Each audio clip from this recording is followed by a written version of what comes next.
There are places in the Pacific Northwest where people don't come back the same.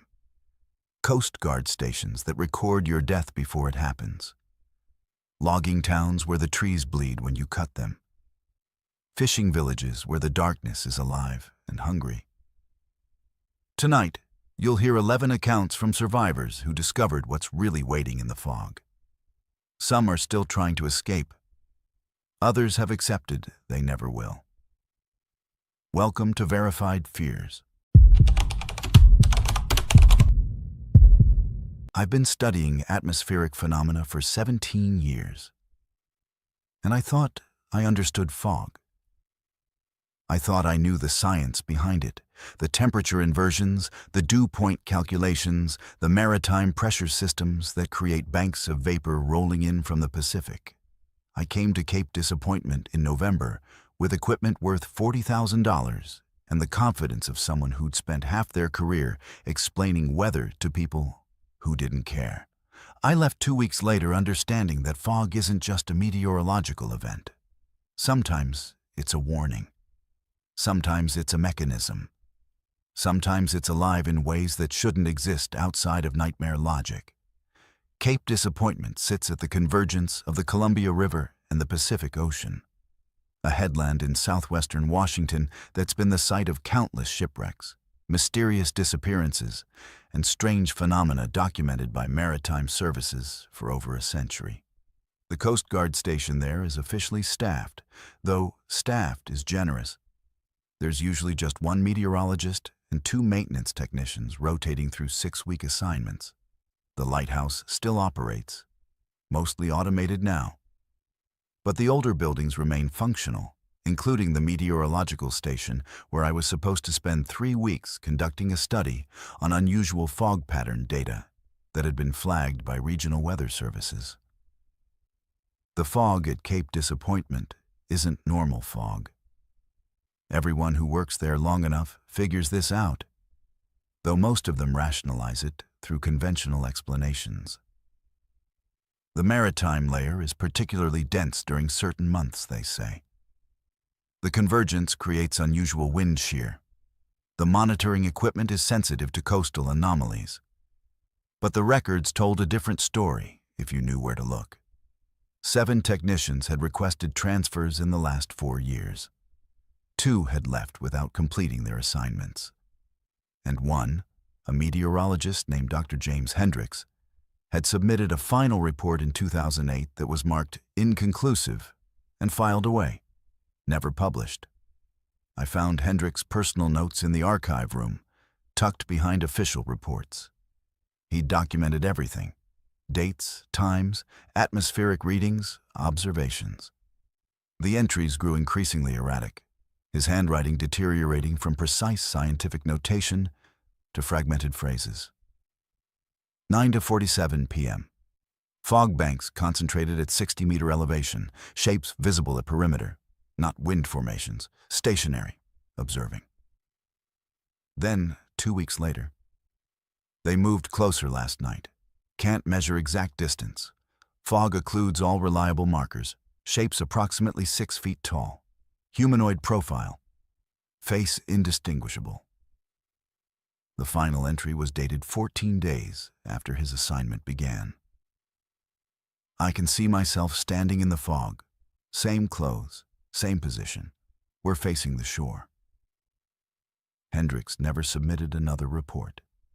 He was found in his quarters 3 days later, physically, unharmed but suffering from severe dissociative episodes. He was transferred to a psychiatric facility, and his position was marked as voluntary termination due to health concerns. No follow-up investigation, no attempt to verify his observations with instrumentation. I should have left right then. I should have read those notes, felt the ice in my spine, and requested immediate reassignment. But I was a scientist. Hendricks was clearly experiencing some form of psychological break. Stress-induced hallucinations, isolation psychosis. The assignments were long and the station was remote, and sometimes people's minds played tricks. I was different. I had proper training. I had protocols. I had the comforting certainty of someone who'd never yet encountered something that contradicted the basic laws of physics. The fog started appearing at 9:47 p.m. on my third night. I was running routine atmospheric analysis when one of my instruments flagged an anomalous pressure reading. I checked the sensor, temperature, humidity, barometric pressure, all within normal parameters, except for one peculiarity. The fog was denser than the surrounding air should allow.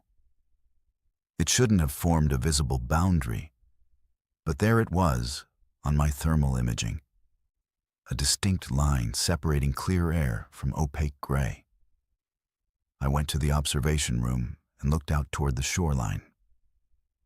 The fog was rolling in with mechanical precision, creating a wall that moved neither faster nor slower, neither spreading nor contracting. It simply advanced at a consistent rate, like a curtain being drawn across the landscape. I took photographs, recorded video, documented everything.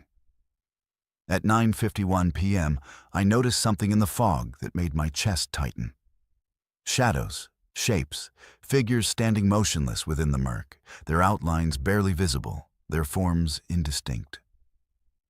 I called the station's night watch officer, a maintenance tech named Rodriguez.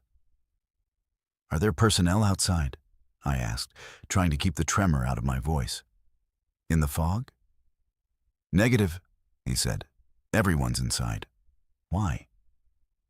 "I'm seeing shapes in the fog bank. Could be some kind of atmospheric illusion, pareidolia, but I want to confirm personnel status." Rodriguez came up to the observation room. He looked at the fog, at my monitoring equipment, at my face.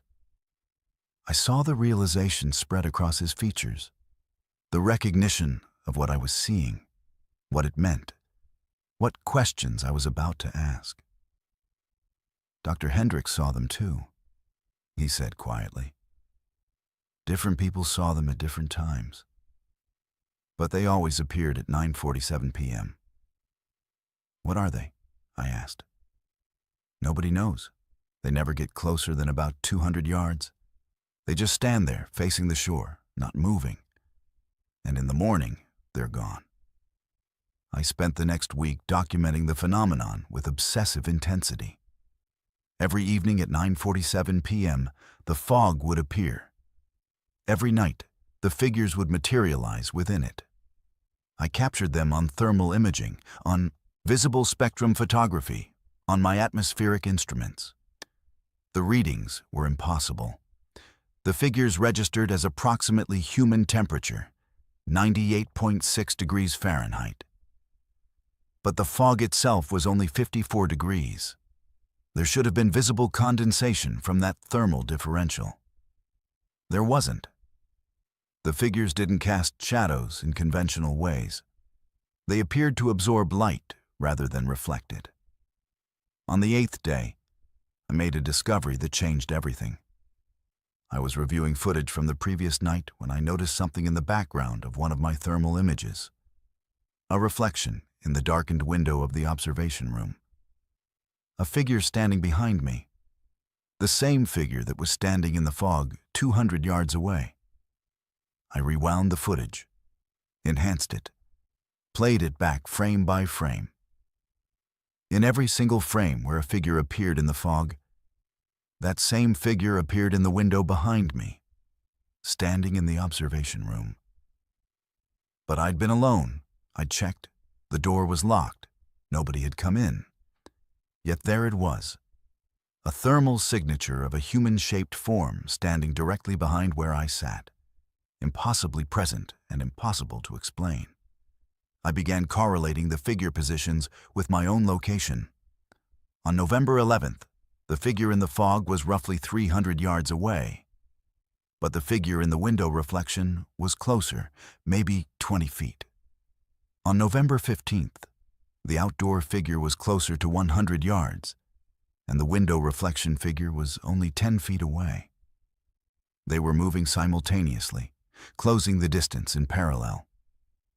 That night, November 15th, I made a decision that still haunts me. I stayed up past 9:47 p.m. I waited for the fog.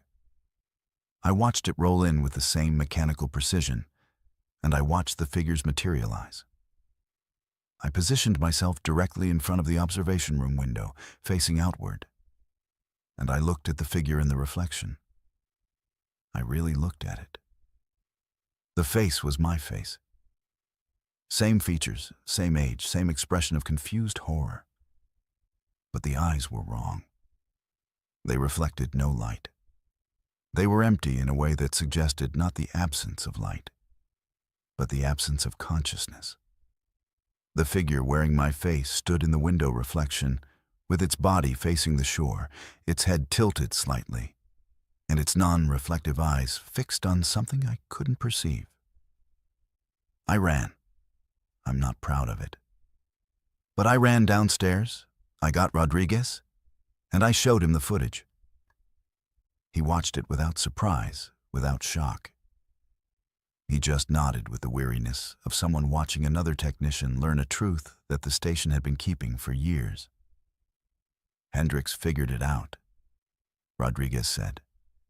Each person here for more than a week, the fog starts showing them versions of themselves. Copies. They get closer every night. After about 2 weeks, the copy is close enough to come inside. That's when people request transfers or stop reporting to their stations. What happens to them? I asked. The copies. What are they? I don't know. But Hendricks, he stayed after his copy got all the way up to him. He was in his quarters. We found him staring out the window at nothing. He kept saying he wasn't sure which one was real anymore, him or the one in the fog. Whether he was the original, or if he'd already been replaced and nobody noticed. I left Cape Disappointment the next morning. I reported equipment malfunction, falsified sensor data, submitted my resignation, effective immediately. I told no one what I'd actually documented. I wrote up Hendricks' notes and my own data, encrypted the files, and locked them away where they belong. But here's what keeps me awake at night. I've been watching my own reflections, in mirrors, in windows, in any reflective surface. I keep catching glimpses of someone standing behind me who shouldn't be there. Someone with my face and empty eyes. Every reflection is a little clearer than the last. Every image is standing a little closer than it should. I don't know if I left the station in time, or if I brought something back with me. I don't know if the figure in the fog that looked like me stayed there, or if it followed me home. I don't know if I'm the original anymore, or if I've already been replaced and I'm just too deep inside my own delusion to recognize it. Here's what I need to know from you. Have you ever caught something in a reflection that you couldn't explain? Have you ever been absolutely certain that whatever was standing behind you in a mirror wasn't your actual reflection? Because if you have, you need to know that Cape Disappointment isn't unique. That fog isn't just appearing in Washington. The phenomenon has been documented, unofficially, quietly, hidden away in archives that are supposed to stay closed, in coastal stations all up and down the Pacific Northwest. And the figures are getting closer every year. The 9:47 p.m. fog is arriving in more locations. The copies are multiplying.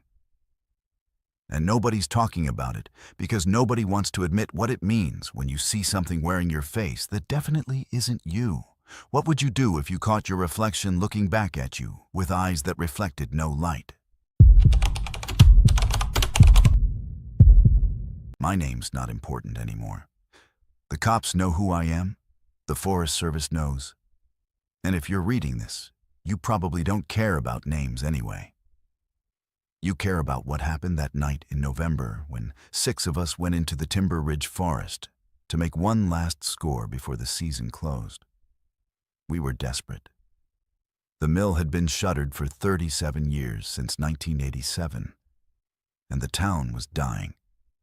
Forks, Tacoma, all the logging communities were shrinking, turning into tourist traps or ghost towns. Timber Ridge wasn't even on most maps anymore. Population somewhere between 40 and 60, depending on whether you counted people who'd actually died, but nobody reported it. We'd gotten a tip from someone who knew someone that there was old-growth timber on protected land, about 12 miles northeast of town, in a section that the government had supposedly marked off limits back in the 70s. The trees were massive. Some of them had to be 300 years old. And the paper companies would have paid serious money for that wood if we could get it harvested and moved. 20 grand each if we could pull it off. Maybe 30. It was illegal as hell. But we were broke, our families were broke, and nobody was coming to save Timber Ridge with legitimate work. The plan was simple. We'd go in Wednesday night, do the cutting Thursday and Friday while visibility was low, and haul everything out by Saturday. 6 chainsaws, 6 men, 2 trucks hidden 2 miles away. Tommy, Marcus, Derek, me, and 2 guys from out of town whose names I still don't speak.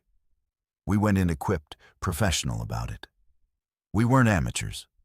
Most of us had worked mills or done contract logging. We knew what we were doing. The forest up there isn't like normal Pacific Northwest timber stands. It's older, denser. The trees create a canopy so thick that even at midday it looks like dusk. The ground is soft. Moss so deep you sink into it. Ferns as tall as your chest.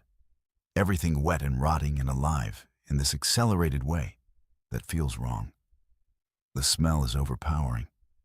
Not fresh like people imagine old-growth forests smell.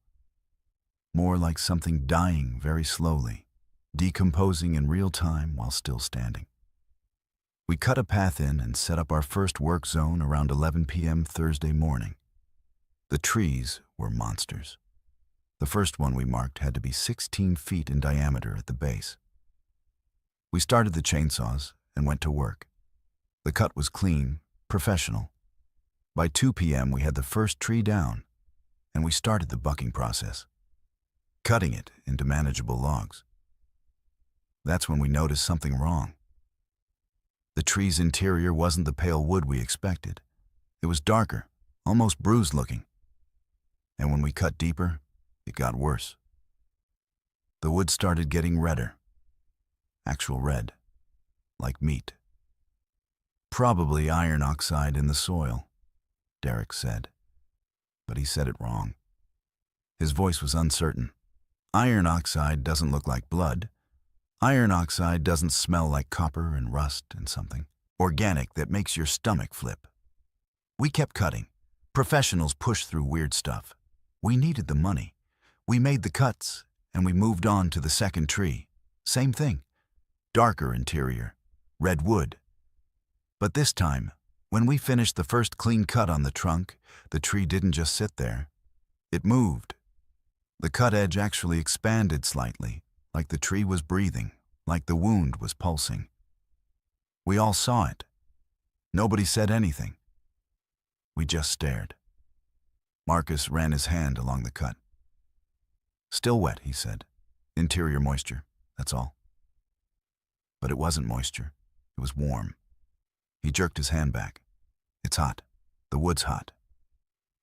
By 4 p.m. we had 4 trees down, and every one of them had the same characteristics. Red interior, warm to the touch, and they were all healing.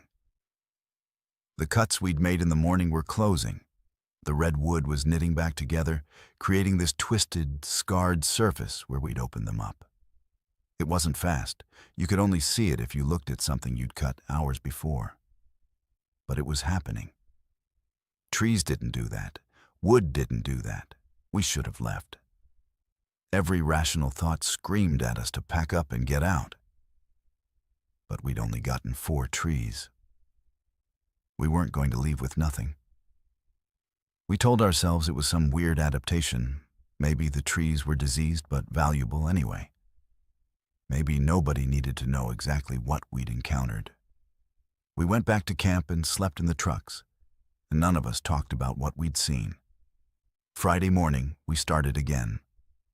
The plan was to finish 6 more trees, get the heavy equipment in to move them, and clear out by evening. We fired up the chainsaws at 7 a.m. The first cut of the day went into a massive tree on the north side of our work zone. The chainsaw screamed into the wood, and the tree screamed back. That's the only way I can describe it. It was a sound, a high-pitched, sustained shriek that came from inside the wood. It wasn't wind through branches. It wasn't creaking timber. It was a scream. Human-level frequency. A sound that made your teeth ache and your spine want to curl up on itself. The chainsaws cut into it deeper, and the scream got louder. All 6 chainsaws started up in response. All 6 of us instinctively hit the kill switches. Silence. Complete silence, except for our breathing and the idle rumble of equipment still running. And then Derek started screaming for real. He was holding his arm, and his arm was wrong. It was split open from wrist to elbow, the cut jagged and deep and bleeding hard. He said the chainsaw jumped. Said it kicked back, but he wasn't the one holding a running chainsaw. His was off. One of the other guy's chainsaws was running, and it was positioned right where Derek's arm had been. We got a tourniquet on him, radioed for emergency services from a portable unit. He needed hospital-level care, and we all knew it. While we were dealing with Derek's arm, Tommy noticed something in the tree we'd been cutting. The wound had changed. Instead of the usual red interior, there were shapes visible in the cross-section, shapes that looked like fingers, fingernails, palm creases. "There's something in there," Tommy said, and his voice was shaking hard. "Inside the tree. There's something in there, and it's human." We looked closer. The cut surface of the tree showed cross-sections of what looked unmistakably like human tissue embedded in the wood. Bones, hair, teeth. Not recent remains. These were ancient, partially fossilized, integrated so completely into the tree's growth structure that they'd been part of the wood for decades, maybe centuries. The tree had grown around them, incorporated them. And when we cut the tree, we'd expose them. The 2 out-of-town guys didn't say anything. They just grabbed their gear and walked out of the forest. Just walked. Didn't run, didn't panic. Just methodically collected their stuff and left. We never saw them again, and the cops never found them. They're just gone. The rest of us got Derek to his truck and drove him to the ER. He lived physically, but he won't talk about that day anymore. He just sits in his house and doesn't leave. Sometimes I see him looking out the window at his own hands, like he doesn't recognize them. Marcus started having nightmares about tree growth. He told his wife that he could feel bark forming on his skin at night, that he'd wake up and his arms were covered in these weird brown growths that would peel off like extreme dandruff. She took him to dermatologists. They found nothing. Then he stopped mentioning it, stopped talking about it entirely. Now he just wears long sleeves year-round, even in summer. I got lucky. My hands didn't do anything. But I've been researching the area, trying to understand what we encountered. The forest we were in wasn't naturally occurring. It was planted. In the 1920s, loggers cut the original timber out of that region, and some of the workers died in an accident, a collapse in an old mining structure they didn't know was there beneath the forest floor. 8 men, gone. The company covered it up. They brought in saplings and replanted the area, tried to restore it. Except the trees didn't grow normally. They grew wrong. They incorporated the remains, the blood, the essence of the men who died there. Timber Ridge Town was founded by families who knew what was in that forest. They made a pact, something that's written down in old ledgers I've found in the Historical Society. They agreed to protect the forest, to keep people out, to treat it as sacred ground where the buried were allowed to rest.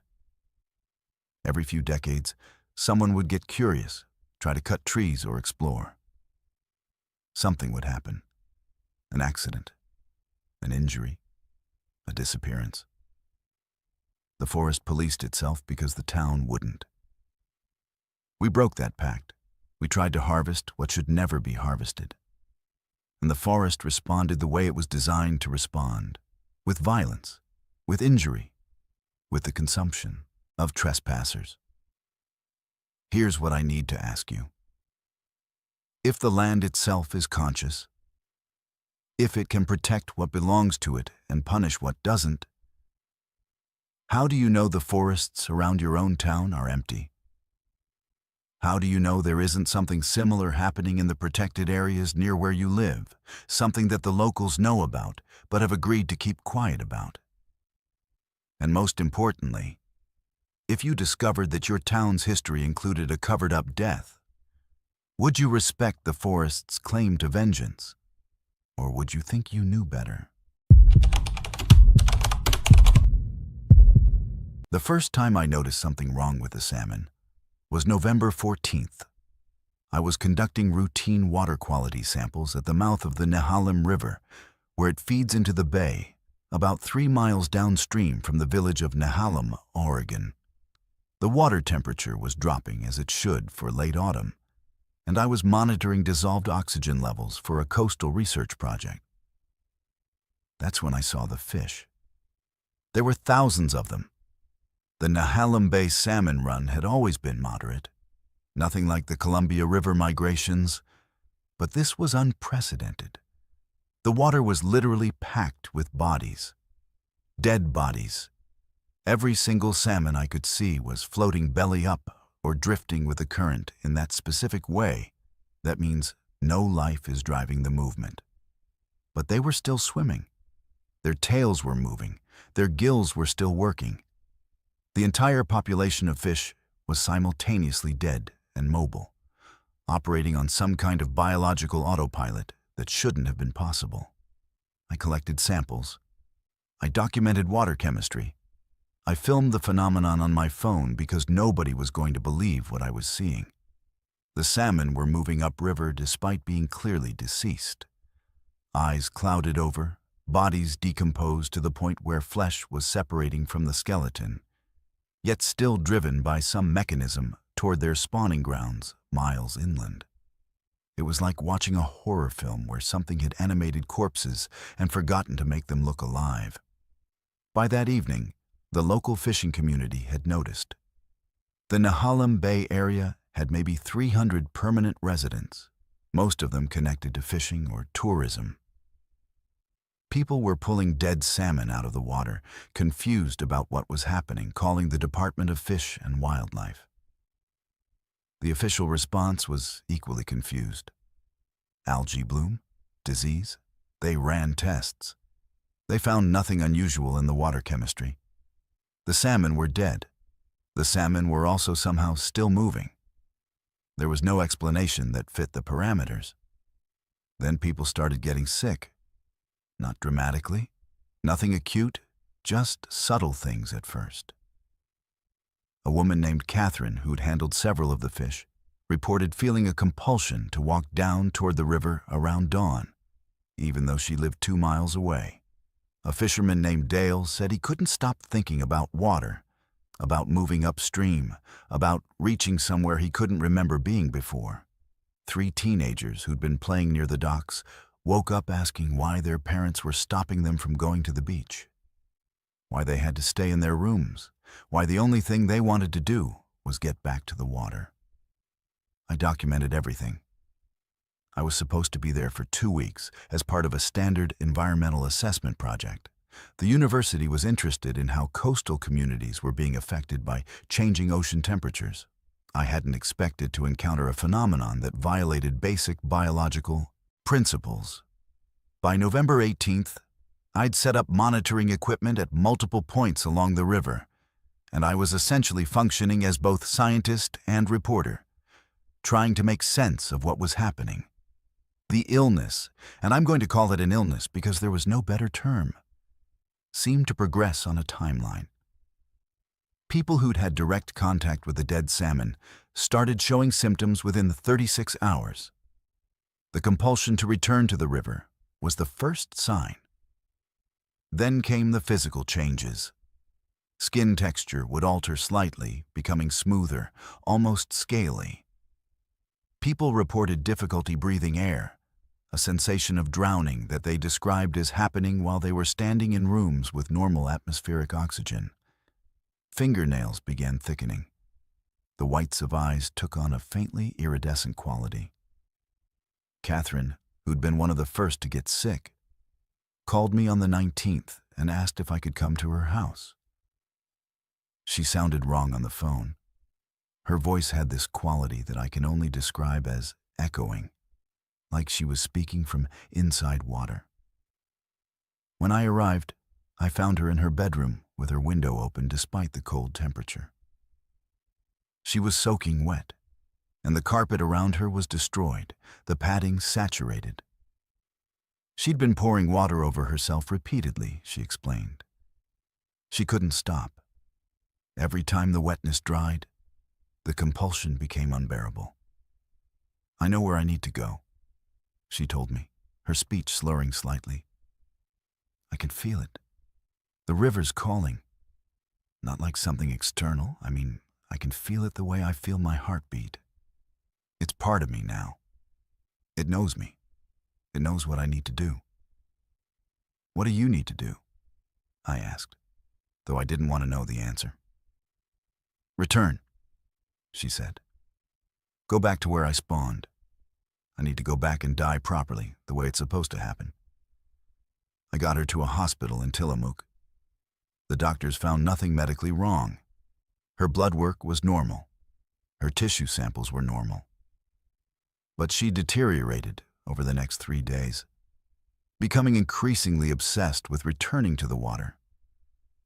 Until finally, she simply walked out of the hospital in the middle of the night and headed toward the coast. They found her 3 days later at the mouth of the river, standing in water up to her chest, looking upstream with an expression of perfect peace. She wasn't struggling. She was just standing there, waiting for something. By November 21st, there were 43 documented cases. The CDC got involved. The state health department set up a perimeter around the river. But the infection, because that's what it clearly was, had already spread beyond containment. People who'd eaten salmon at restaurants, people who'd been downstream, people who'd just spent time near the water without direct contact, were all showing early symptoms. I interviewed a teenager named Marcus, who was in the early stages of transformation. He was lucid, terrified, and articulate about what was happening to his body. He described it as his cells receiving new instructions, like someone had rewritten his DNA to suit a different purpose. His muscles ached in ways that suggested they were reorganizing. He could hear things now, frequencies in the water that weren't audible before. And most disturbing, he had memories that weren't his own. Memories of swimming upriver, memories of spawning, memories of dying. "I remember being born in this river," he told me, his eyes wide with the horror of his own words. "Not like I was born here before. I remember my existence starting in gravel at the riverbed. I remember the feel of current. I remember predators hunting us in schools. And I absolutely know, that I'm supposed to go back there and complete the cycle."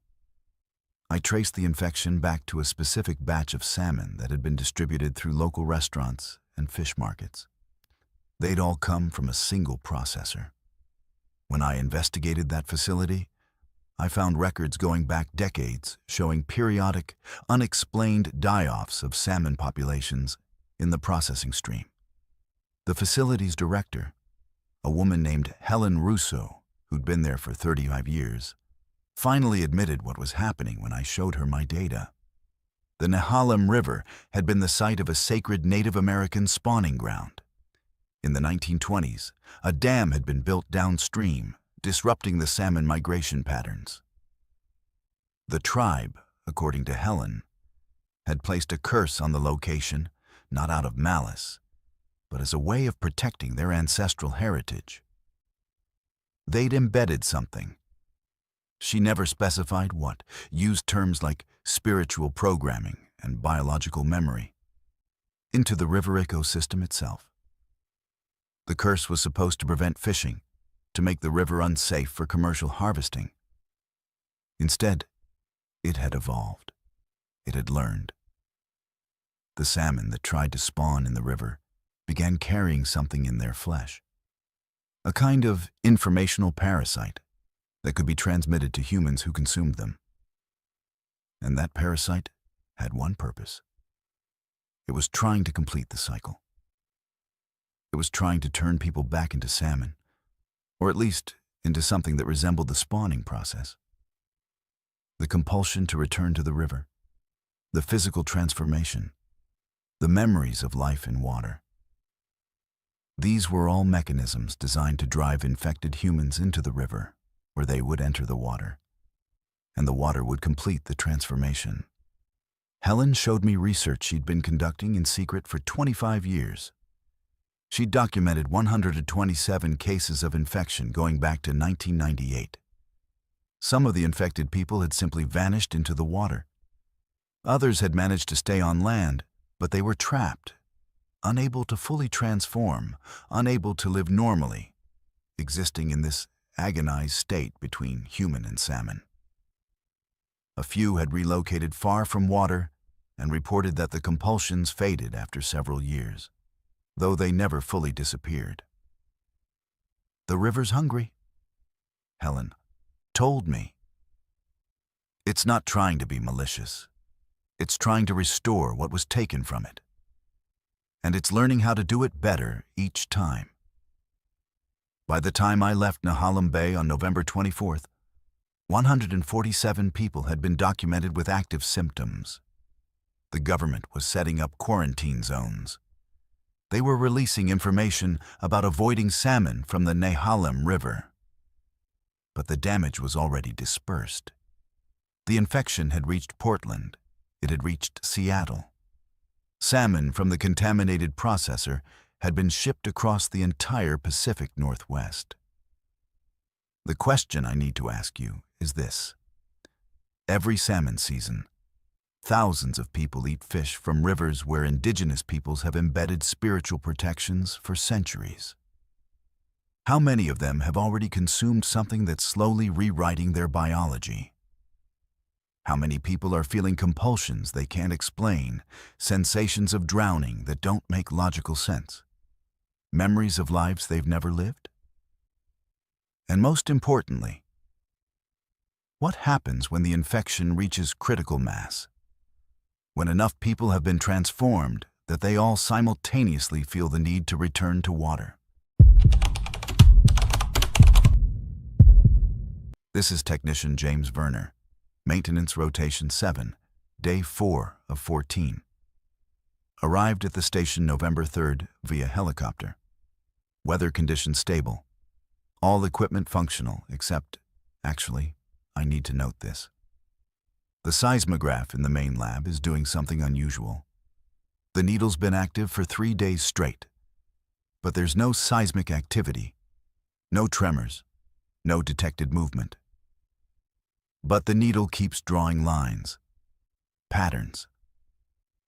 I'm going to document this in the maintenance log because it doesn't make sense. Maintenance Report, November 7th, 2025. Equipment status. All systems operational except Seismograph Unit 4, which shows needle activity inconsistent with detected seismic data. James Werner recommends replacement or recalibration. Recommendation: monitor for 48 hours before deciding on replacement. Recovered audio log, Mount St. Helens Station, November 8th, 2025, 09:23. The seismograph is still active. I've been watching it for hours. The needle movements aren't random. They're consistent, rhythmic almost.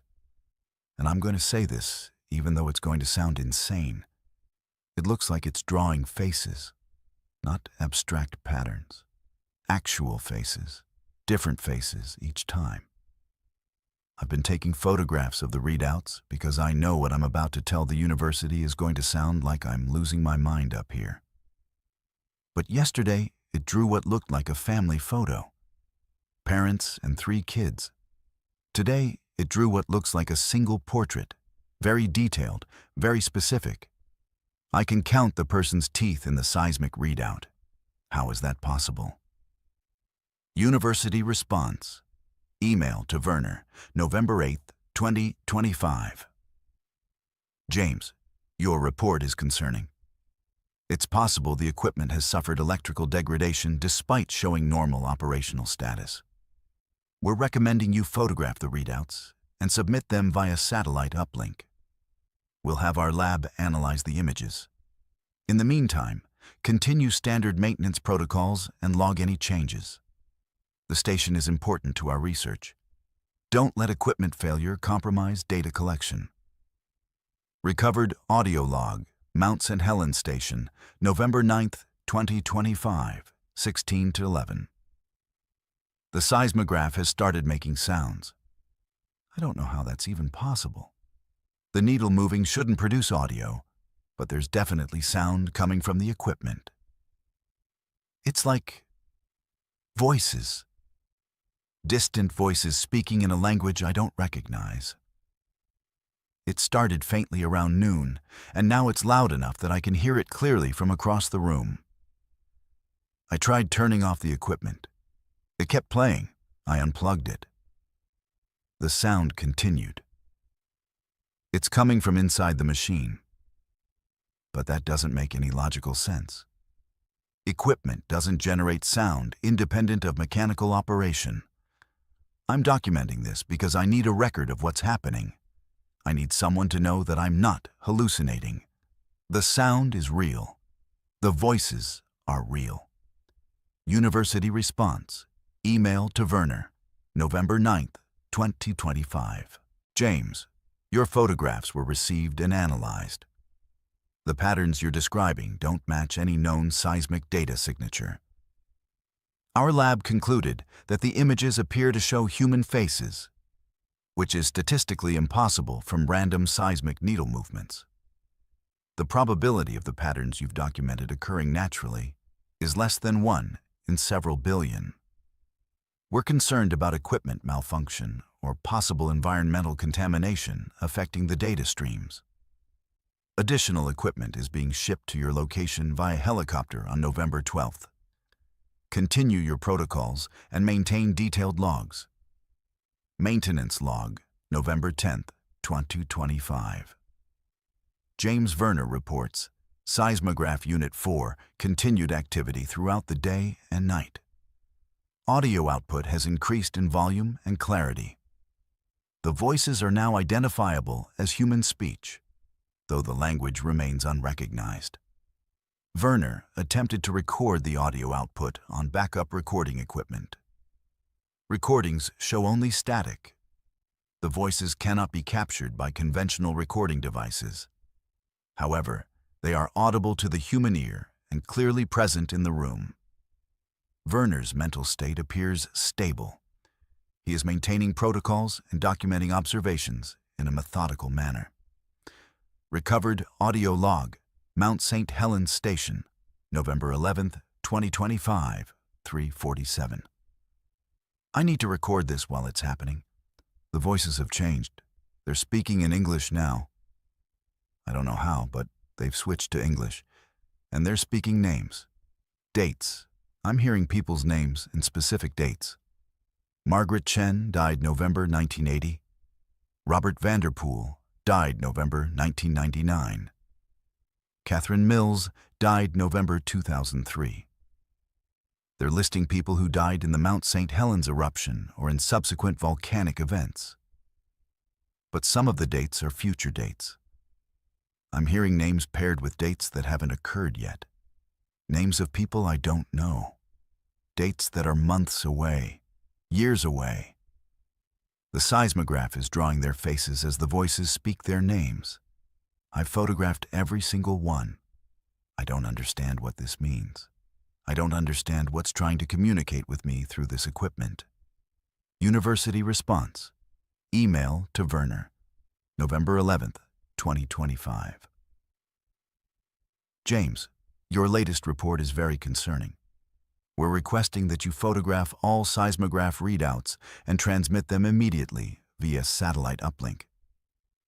Additionally, we need you to attempt communication with the seismic data source. If the equipment is somehow receiving external signals or data transmissions, we need to identify the source. Do not engage in any dangerous activities. Simply document and report. Helicopter arrival has been moved up to November 12th, 10 a.m. Can you confirm you're able to receive the helicopter? Recovered audio log, Mount St. Helens Station, November 11th, 2025, 1833. I tried talking to them. The voices, I know how that sounds. I know I'm supposed to be a trained technician maintaining equipment, not talking to phantom voices. But they're real. They're present. They've been speaking continuously for 16 hours. So I asked them, out loud, I asked what they wanted. And they answered. They said they wanted me to listen. They said they wanted someone to know. They said the mountain isn't sleeping, it's remembering. And they said, this is what they actually said. The mountain remembers everyone who died in it, and everyone who will die in it. And we're all trying to tell you. We're all trying to speak from the future, to warn the present, to change what's already happened.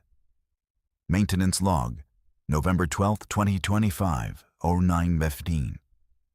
Helicopter arrival was delayed due to weather conditions. ETA now 14:30.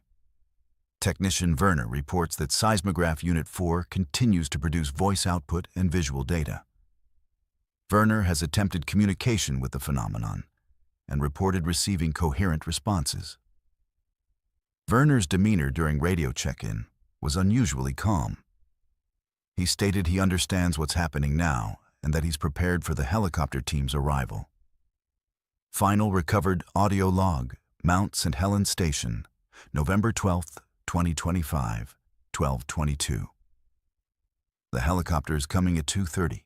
I can see it on approach now, and I need to record this because once I leave this station, nobody's going to believe what happened here. The voices have stopped. The seismograph needle is frozen at a specific position. It's drawing a face, my face. Not like it predicted my face. I mean, it's accurate to how I look right now, today, this moment. The mountain knows who I am. The voices told me why. They said I was always supposed to be here on this date, at this time, to receive this message. They said I died in the 1980 eruption. And I will die in an eruption that hasn't happened yet. And every version of me across time is trapped in the seismic data, trying to warn the versions of me in other timelines. They said there's a cascade of eruptions coming. Not tomorrow, not next year, but eventually. And the mountain is patient. The mountain is trying to create a loop, a temporal feedback where people who will die in future eruptions are sending warnings backwards through time, carried in the geological record, encoded in the earth itself. I don't know if I believe this, but I know the helicopter crew won't believe me either. So I'm documenting it. And I'm telling you, whoever finds this record, the mountain isn't a mountain. It's a device. And it's been collecting data about human deaths for centuries, waiting for the moment when it could use that data to communicate backwards through time. The question is, has it already changed the future? Have the warnings already arrived and altered history? Or are they arriving now, for the first time? Which means the eruptions the voices were describing haven't occurred yet, and the mountain is still trying to prevent them. Incident report, November 12th, 2025, 15:45. Helicopter recovery team arrived at Mount St. Helens Station at 14:32. Technician James, Werner was located at the station in stable condition. All equipment was functional and operational. However, Seismograph Unit 4 displayed no unusual activity during team inspection. Equipment functioned normally throughout the recovery process. Technician Werner's personal audio logs were recovered and are being evaluated by university personnel. Werner declined medical evaluation, but agreed to psychological assessment upon return to Seattle. Psychiatric evaluation, University of Washington, November 13, 2025. Patient James Werner presents as articulate and coherent. No signs of acute psychiatric distress. Patient maintains that his logs are accurate and that the seismograph equipment produced voice output and temporal data. Patient is aware that no other personnel witnessed these phenomena and understands the skepticism surrounding his account. Patient states he does not require medication and is confident in his observations. Recommendation: continue outpatient monitoring. No involuntary psychiatric hold warranted at this time. Here's what I need to ask you. If equipment designed to detect the Earth's movements could theoretically receive signals from the future, from people who will die in catastrophes not yet occurred, would governments or universities admit to receiving those warnings? Would they try to prevent the predicted disasters? Or would they accept them as inevitable? And most importantly, if you could receive a message from your own death telling you the exact date and method of how you'll die, would you want to know? Because every seismic station in the Pacific Northwest is recording something. The question is whether anyone's actually listening to what the mountains are trying to tell us. I found the town by accident. I was supposed to be documenting abandoned logging settlements in the Tillamook rainforest for a documentary project, and my GPS coordinates were off by about 3 miles. When I emerged from the dense forest onto what used to be a logging road, I saw the mill. Not the remnants of a mill, an actual mill, standing there like someone had paused time in 1952 and simply left it running. My name is Michael. I was 34 years old when I walked into Idiotville, Oregon on a Tuesday in November. I'm 36 now, or at least that's what my driver's license says. I'm still not entirely convinced that 2 years have actually passed, but the calendar and the people around me insist they have. So I'm going to tell you what happened, and I'm going to ask you to figure out what's real, because I'm not sure I can anymore. Idiotville isn't on modern maps. It was founded in 1923 as a logging settlement and was abandoned en masse in 1952, which is where the historical record ends. Population was somewhere around 300 people when it was active. The town had a mill, a school, a general store, and about 40 houses arranged in neat rows. When I arrived, everything was still there, perfectly preserved. Like the community had simply decided to walk away one day and nobody had touched anything since. My camera crew, there were 4 of us, set up equipment and started filming. We were documenting the architecture, taking measurements, interviewing each other about what might have caused such a sudden exodus. It was interesting work. Creepy in that way old ghost towns are creepy, but professionally manageable. We filmed all afternoon, and as the sun started setting, we decided to camp on site rather than drive back to the nearest town. That's when things became strange. We set up tents near the mill, and around 5:47 p.m., the machinery inside started running. All of it. Saws began screaming, conveyor belts started moving, hydraulic systems engaged, all without anyone touching anything, all despite there being no power source we could identify. The 4 of us stood there listening to the mill operate, and nobody said anything because what do you say when a building that's been silent for 70 years suddenly wakes up?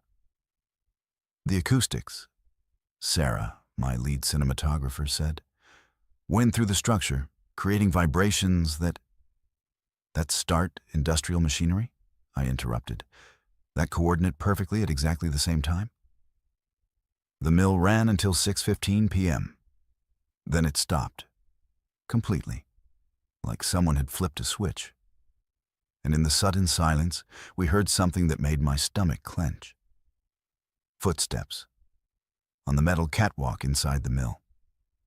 Multiple sets of footsteps, the sound of work boots on metal grating. The mill was occupied. We should have left. We had a vehicle. We had supplies. We could have been back in civilization in 4 hours. But we didn't leave. We convinced ourselves it was an animal. Maybe a mountain lion or a bear had somehow learned to walk in patterns that mimicked human work boots. Maybe there was a hermit living in the structure. Maybe there was a perfectly rational explanation that we just hadn't thought of yet. So we stayed. We set up better equipment. We decided we'd film whatever was happening inside the mill at night. What we filmed changed everything. The footage showed the mill in full operation, dozens of workers moving through the structure with purposeful efficiency, feeding logs into saws, operating pulleys and conveyor systems, moving processed timber to loading areas. All of them wearing clothes from the 1940s. All of them performing actions with the choreography of people who'd done this same job thousands of times. And all of them completely translucent. We could see through them. We could see the machinery through their bodies. But they were aware of us. When we filmed them, they looked directly at the cameras. Their expressions were neutral, almost peaceful. They didn't try to communicate. They just acknowledged that we were there, observing them, and then they went back to work. The second night, something changed. When the mill started up at 5:47 p.m., one of the workers, a man with a distinctive scar on his face and a name tag that read Harold, walked directly toward my camera. He walked through the wall of the mill and stepped outside. He was still translucent, still ghostly, but he was looking at me, really looking at me, and he pointed at my watch. I looked down. The watch was broken. The hands were spinning frantically, cycling through all 24 hours. I looked at my phone. The date display was flickering between multiple dates. November 1952, November 2003, November 1998, November 2025. Time wasn't stable in Idiotville. Or rather, all the time periods were occupying the same space simultaneously. Harold pointed again, not at the watch, but at me. And I understood somehow that he was showing me something about my own timeline. He was trying to tell me that I was losing temporal coherence. That by being in Idiotville, I was becoming unstuck from my own chronological existence. We need to go, I said to my crew. Pack everything, now. They argued. Sarah wanted to film more. The other two cameramen wanted to investigate the mill. But something in my voice must have communicated actual danger, because they started packing. We had everything loaded in the vehicle within 20 minutes, and we drove away from Idiotville as fast as the old logging road allowed. Here's where it gets difficult to explain. We arrived at a hotel in Tillamook 3 hours later. We checked in, and I immediately went to my room and checked the date on my watch, my phone, the hotel phone. It was November 7th, 2025. The same date we'd left Idiotville. The same date we'd arrived. No time had passed. It had felt like we'd been driving for 3 hours, but the universe insisted that only about 90 minutes had elapsed. Over the next few weeks, we reviewed all the footage we'd collected. The footage showed the workers in the mill, but something was wrong with the temporal data embedded in the files. The timestamps were inconsistent. Some clips showed the mill operating in 1952. Other clips showed it operating in 1980. Other clips showed it operating in the present day. But all of them were recorded during our visit. All of them happened simultaneously in Idiotville's timeline. I started researching the town's history. The 1952 exodus was real, but the official story was incomplete. The truth, according to old newspaper archives and town records I found, was that the townspeople simply realized they were dead. There had been an accident at the mill in October 1952, a catastrophic structural failure that killed almost everyone in the community. But the survivors didn't recognize it as death. They thought they'd survived.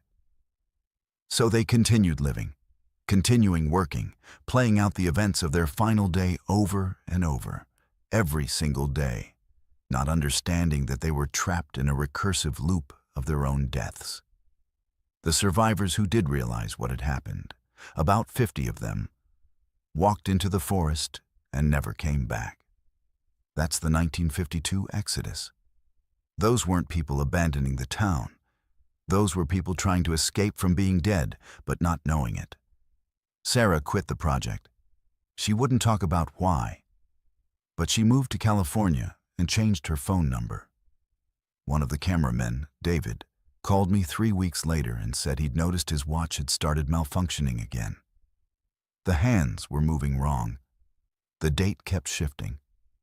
He was starting to think that maybe he'd never actually left Idiotville. Maybe he was still there, still filming, and his memory of escape was just part of the recursive loop, a detail the town had inserted into his consciousness to keep him compliant. I tried to reassure him, but I've been noticing the same thing with my equipment. Video files that shouldn't exist are appearing on my hard drives. Footage of the mill operating, filmed from angles I've never set up cameras from. Clips showing dates that are months in the future. And I keep hearing the sound of work boots on metal grating in moments when I'm completely alone. Here's what I need to ask you. How many abandoned towns do you think exist in remote areas where the residents simply don't realize they're dead? How many places still operate perfectly, the machinery still running, the daily routines continuing? Because the people who died there haven't accepted that anything fundamental has changed. And if you were to visit one of these places, how would you know you were actually leaving? How could you be certain that your memory of escape isn't just another loop, another detailed delusion inserted by the town itself to keep you believing you got away? Because I'm starting to think I never left Idiotville.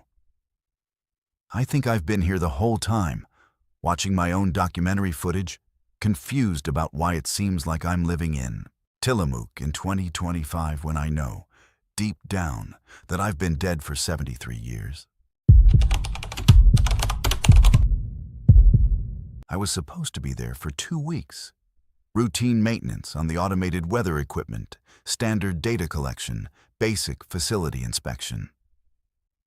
I've done this job 12 times before at different island stations along the Washington coast. Destruction Island is small, about 30 acres of black rock jutting from the Pacific roughly 3 miles offshore. And it's one of the more remote assignments.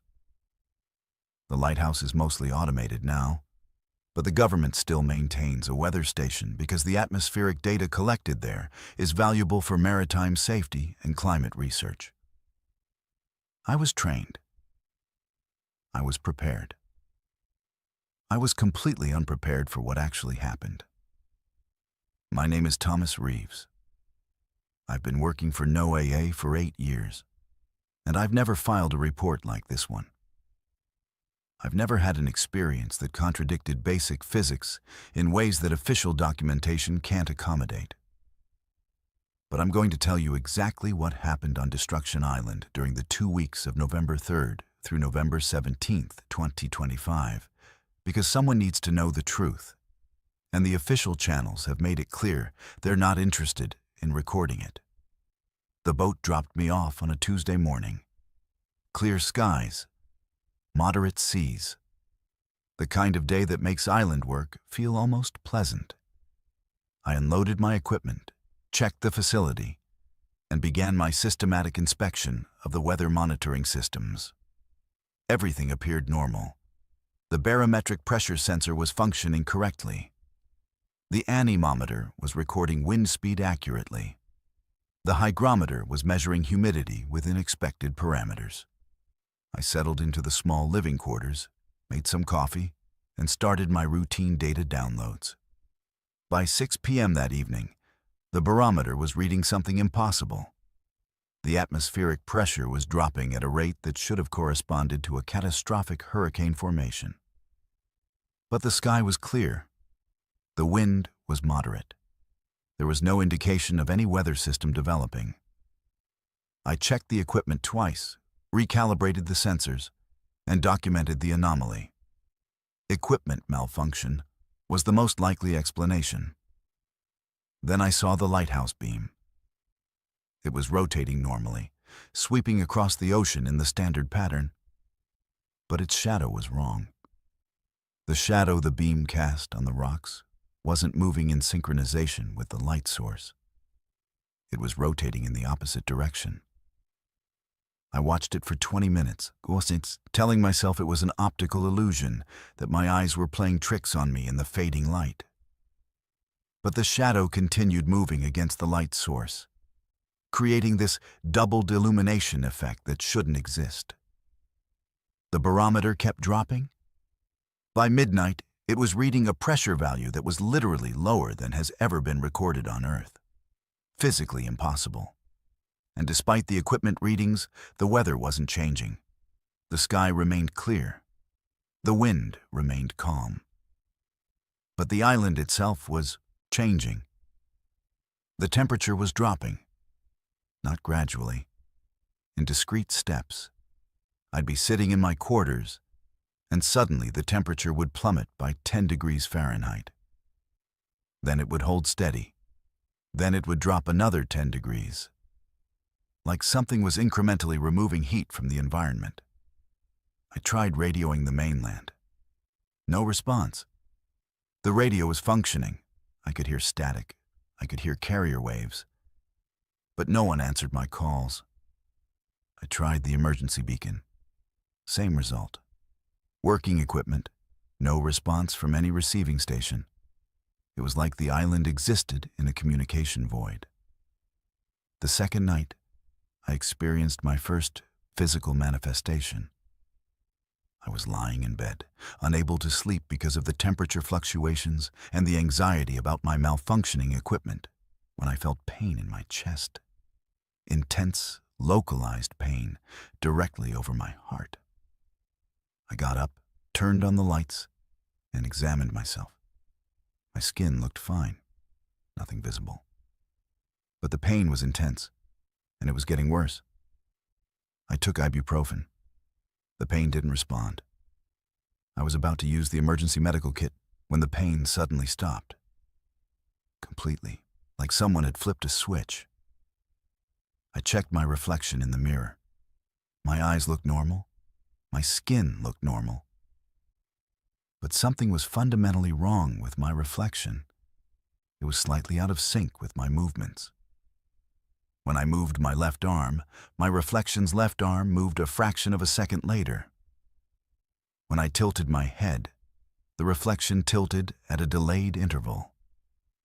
My reflection was moving in a different timeline than my body. By the third day, I was documenting phenomena that violated every physical law I understood. The rain was falling upward from the ground. I watched it with my own eyes. Water vapor rising from the rocky soil, ascending into the sky, defying gravity. But I could feel rain on my face. There was moisture in the air. The upward falling rain was real, and it was simultaneously impossible. The barometer was now reading values so extreme that the needle was hitting the mechanical stops. The equipment couldn't measure how low the pressure had actually become. I started experiencing symptoms I initially attributed to altitude sickness or some kind of medical emergency. Severe headaches, nosebleeds, disorientation. But the island is only about 200 feet above sea level. Altitude shouldn't have been a factor. On the fourth day, I found the geometric symbols.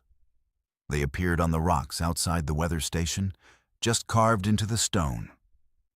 Perfect geometric patterns, sacred symbols from the Coast Salish people, symbols associated with death and the spirit world. I didn't carve them. Nobody was on the island except me. They simply appeared. Each morning, there would be new symbols, carved with precision into different rocks, and each one was more detailed than the previous days.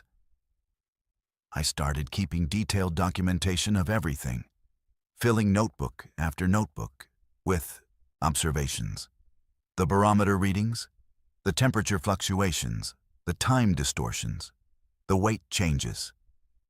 By the fifth day, I noticed my body was getting lighter.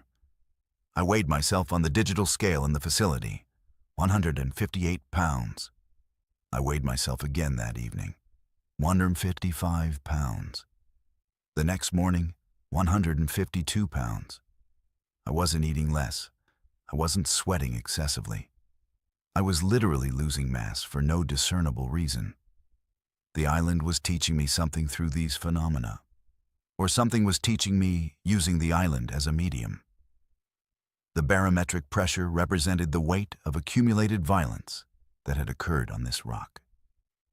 The upward rain represented something's blood falling skyward. The geometric symbols represented a catalog of death, and my body's mass loss was synchronization. The island was making me compatible with what it was trying to communicate. On the seventh day, I saw them, the shadows in the fog. Not fog that was naturally occurring, the weather was still clear, but fog that was manifesting in isolated patches around the island's perimeter.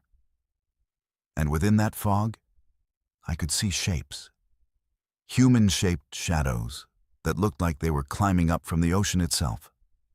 Dozens of them, hundreds. The faces were too dark to see, but the outlines were unmistakably human, and they were all facing the island, looking directly at me. I recognized what they represented. Destruction Island is where the Desthemale tribe was massacred in 1787. The Tlingit were attacked by European traders and sailors in what became known as one of the earliest recorded acts of genocide in the Pacific Northwest. Dozens of indigenous people were killed on this rock. Their bodies were buried in unmarked graves. Their spirits never received proper rest. Their deaths were never properly acknowledged by the government that now maintained a weather station on top of their gravesite. The shadows in the fog began moving toward the shore. Not menacingly, with purpose, with intention. They were pulling themselves up from the water, and I realized that every shadow represented a death. Every face in the fog was someone who had died here, and they were all converging on the weather station where I stood. I ran inside and locked the doors, not because I thought locks would stop spirits, because I needed to feel like I was doing something, anything, to maintain the illusion of control. Through the window, I watched the shadows climb the rocks. They didn't break through the doors. They didn't try to force entry. They simply surrounded the building, every window filled with those dark faces, and they began speaking. Not in English, not in any language I recognized. But I understood the meaning perfectly. They were telling me I was standing on mass graves. They were telling me this island was a tomb that nobody acknowledged. They were telling me that my presence here, maintaining weather equipment, collecting data about atmospheric conditions above their bones, my presence was complicity in the erasure of their deaths. On the 8th day, I made a decision. I wasn't going to survive 2 weeks on this island. I was going to accept that something fundamental had changed, that I was no longer operating in the reality I'd thought I inhabited. I wrote down everything I'd experienced. I documented all my observations. And I walked to the lighthouse and climbed to the top. I didn't jump. I want to be clear about that. I climbed to the top of the lighthouse, and I looked out at the ocean, and I waited. The shadows came up out of the water and surrounded the lighthouse tower. The ones who had died here, the ones whose deaths had been forgotten, they rose up around me. And they showed me what death felt like from their perspective. They showed me what it felt like to be murdered on a foreign shore. They showed me what it felt like to have your death erased from history, to become a footnote in some trader's diary rather than a human being who mattered. When the rescue helicopter found me on the 13th day, I was sitting in the lighthouse, completely dehydrated, my body temperature at dangerous levels, my eyes staring at nothing. I had survived on the island by maintaining the body's basic functions, but my mind had left. Or maybe it had finally arrived somewhere it was meant to be. Here's what I need to ask you. How many places exist in this country where massacres occurred and were never properly acknowledged? How many mass graves are built over with government facilities, tourist attractions, or urban development? And if the spirits of the dead have learned to manipulate weather equipment to communicate their presence, to force recognition of their erasure, what happens when that technology reaches critical mass? When every weather station in every region of indigenous death starts broadcasting the same message at the same time? They're not going to believe me. I know this already. I'm sitting in this detention facility outside of Tacoma, and I know that everything I'm about to tell you is going to sound like the hallucinations of someone who's dehydrated, malnourished, and traumatized. But it happened. I watched it happen. I felt it happening to my own body, and I need someone to know the truth before they deport me back across the border, and this whole story disappears. My name is Carlos. I'm 34 years old from Oaxaca, Mexico. I came north looking for work like thousands of others do. I was contacted by a labor contractor who said there was seasonal work picking commercial ferns and moss in the Sol Duke Valley near Forks, Washington. The work was legitimate, he said. The pay was decent. The housing was basic but functional. He didn't mention anything about the forest being alive in ways that normal forests aren't alive. There were 14 of us on the crew when we started. All men, all migrants, all desperate enough to work in the rainforest for wages that barely qualified as legal. The contractor drove us about 20 miles inland from Forks, and we started hiking into the Sol Duke Valley. The forest there is ancient, prehistoric. The trees are so massive that you feel like an insect walking beneath them. The ferns grow in layers. Some of them are taller than houses.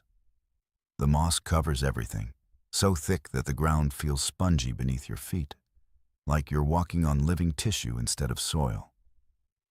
Our job was to harvest commercial ferns and moss. The floral industry uses massive amounts of this material for arrangements and decorative displays. We were the people who provided the raw material that shows up in bouquets and wreaths in grocery stores across the country. We worked 10 hours a day, filling large burlap sacks with harvested plant material, and the contractor would weigh them at the end of each day. We were paid by weight. We had basic shelter, plastic tarps strung between trees, and we received one meal a day, usually rice with some kind of beans. By the third day, I noticed something wrong with our harvest. The sacks we'd filled on the first day, which we stacked at the collection point, they were heavier on day 3 than they had been on day 1. We hadn't added anything to them. The weight gain was significant. I'd estimate about 15% heavier. I mentioned it to the contractor. He said it was moisture absorption from the fog, that the material was absorbing water and becoming heavier. It made sense. The forest was incredibly humid. Everything was damp, But then the material started moving. On day 4, one of the younger guys, Miguel, opened one of the sacks to check something, and he found something inside that shouldn't have been there. A hand. Human hand. Palm side up. Fingers slightly curled. Completely preserved. Not decomposed. Attached to nothing but sitting at the top of the sack like someone had deliberately placed it there. Miguel screamed. We all came running. The contractor looked at the hand, then looked at us, and he said we needed to keep working.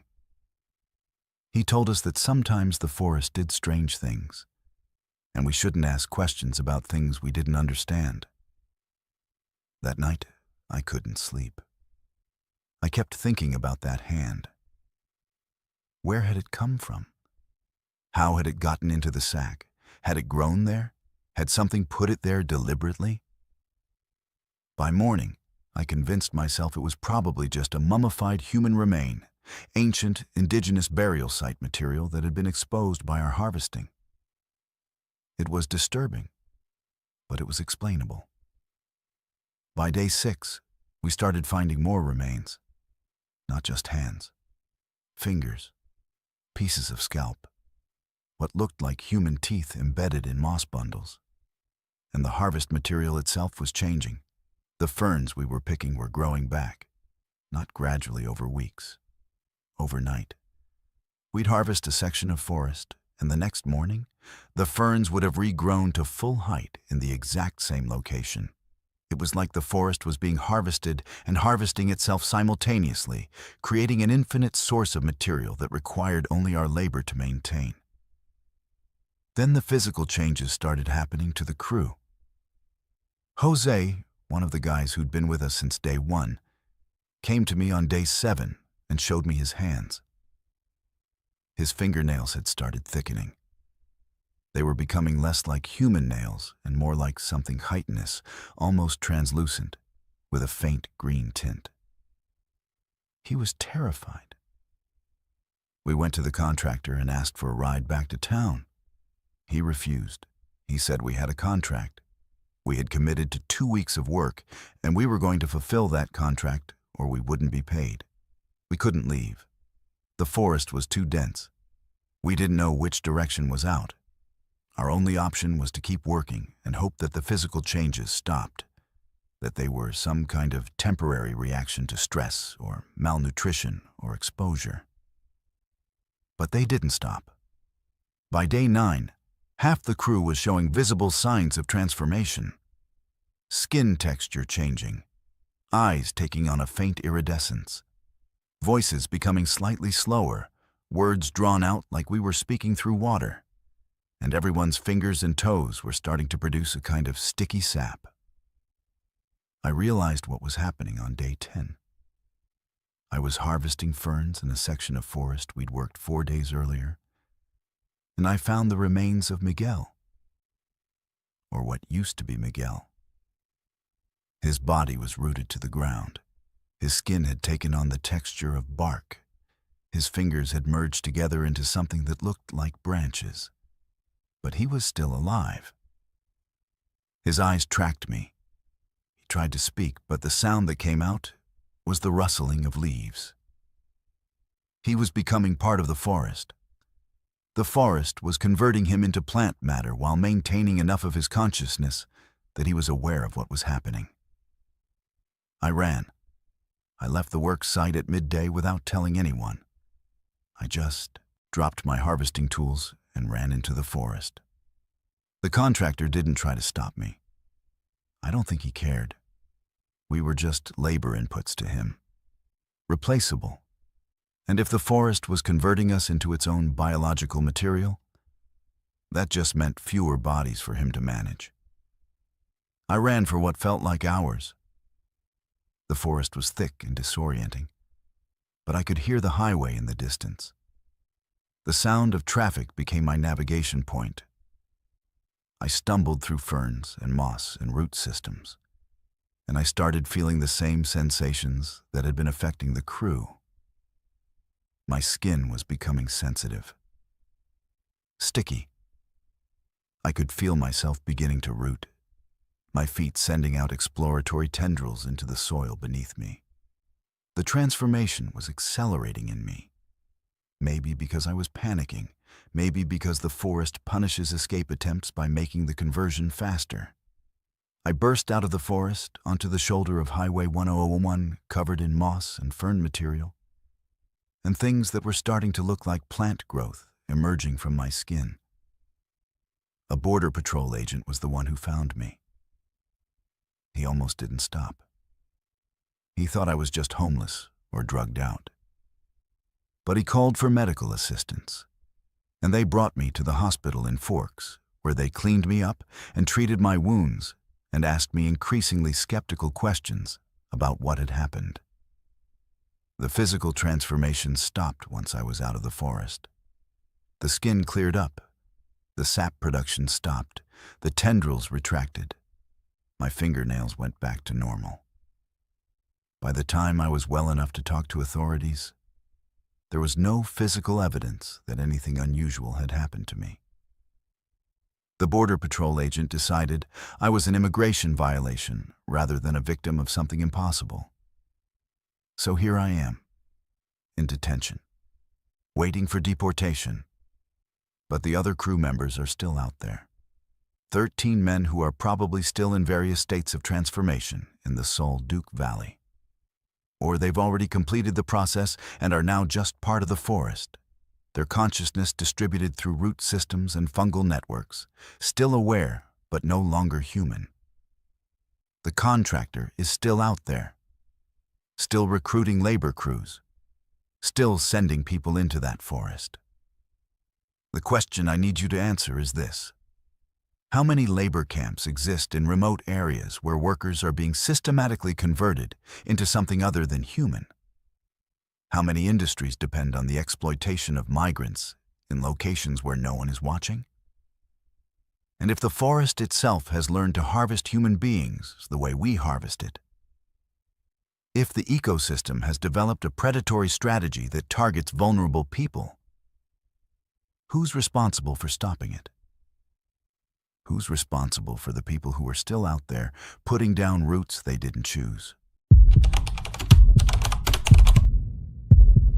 This is my formal statement regarding the incidents that occurred at the Port Angeles Ferry Terminal between November 1st and November 15th, 2025. I am providing this statement voluntarily, understanding that it may be used in disciplinary proceedings, criminal investigation, or both. My name is Officer Daniel Hutchins. I have worked for U.S. Customs and Border Protection for 19 years. I have never filed a report questioning the nature of reality itself. Today, I have no choice. I was assigned to the Port Angeles Ferry Terminal as a senior customs officer. The facility processes approximately 2,000 passengers daily traveling between Washington State and Victoria, British Columbia. Security screening includes vehicle inspection, personnel interviews, and advanced scanning technology, including X-ray equipment, spectrographic analysis, and quantum-level security scanners that were installed in 2022 as part of a Department of Homeland Security initiative. I need to provide context for what happened. In 1999, Ahmed Ressam was arrested at this terminal, attempting to smuggle explosives into the United States in preparation for the Millennium bombing. It was one of the most significant terrorism prevention operations in U.S. history. The arrest led to enhanced security protocols at this facility. It also led to something else, something that nobody officially acknowledges: a temporal scar. That's the only way I can describe it. When the arrest occurred, when Ressam was intercepted, when the bombing was prevented, something broke in the causality structure at that specific location. It created a wound in cause and effect. And for the past 25 years, that wound has been slowly getting worse. The advanced security scanners at this terminal don't just detect contraband. They detect probability. They were designed to identify threats by scanning for weapons, explosives, and dangerous materials. But the quantum-level scanners, the ones installed in 2022, they're sensitive enough to detect things that haven't happened yet. They detect future threats, future contraband, future crimes. The technology reads quantum probability states and converts them into visual data that our security personnel can interpret. When I first started noticing the anomalies, I assumed it was equipment malfunction. A passenger would come through the scanner, and we'd detect explosives in their vehicle. We'd search thoroughly. We'd find nothing. No weapons, no explosives, nothing. But the scanner readout was unambiguous. There were explosives present, just not in this timeline yet. I reported it to my supervisor. The response was to log the events and continue screening. By my third week working with the advanced scanners, I realized what was actually happening. We weren't detecting current threats. We were detecting threats from slightly different probability branches. We were seeing weapons that existed in adjacent timelines. We were preventing crimes that hadn't occurred yet by stopping people who might commit them in alternate versions of reality. The procedure was simple. If the scanner detected future contraband, we'd detain the passenger for secondary screening. Invariably, during secondary screening, the passenger would become hostile. They'd attempt to assault officers or flee the facility. We'd use force to restrain them. And then something extraordinary would happen. The timeline would collapse. The passenger would vanish. We'd find evidence suggesting that the person we just detained had never existed. No record in any database. No identification that could be verified. No pattern of entry that matched the secondary screening log. I mentioned this to the other senior officers. They knew what I was describing.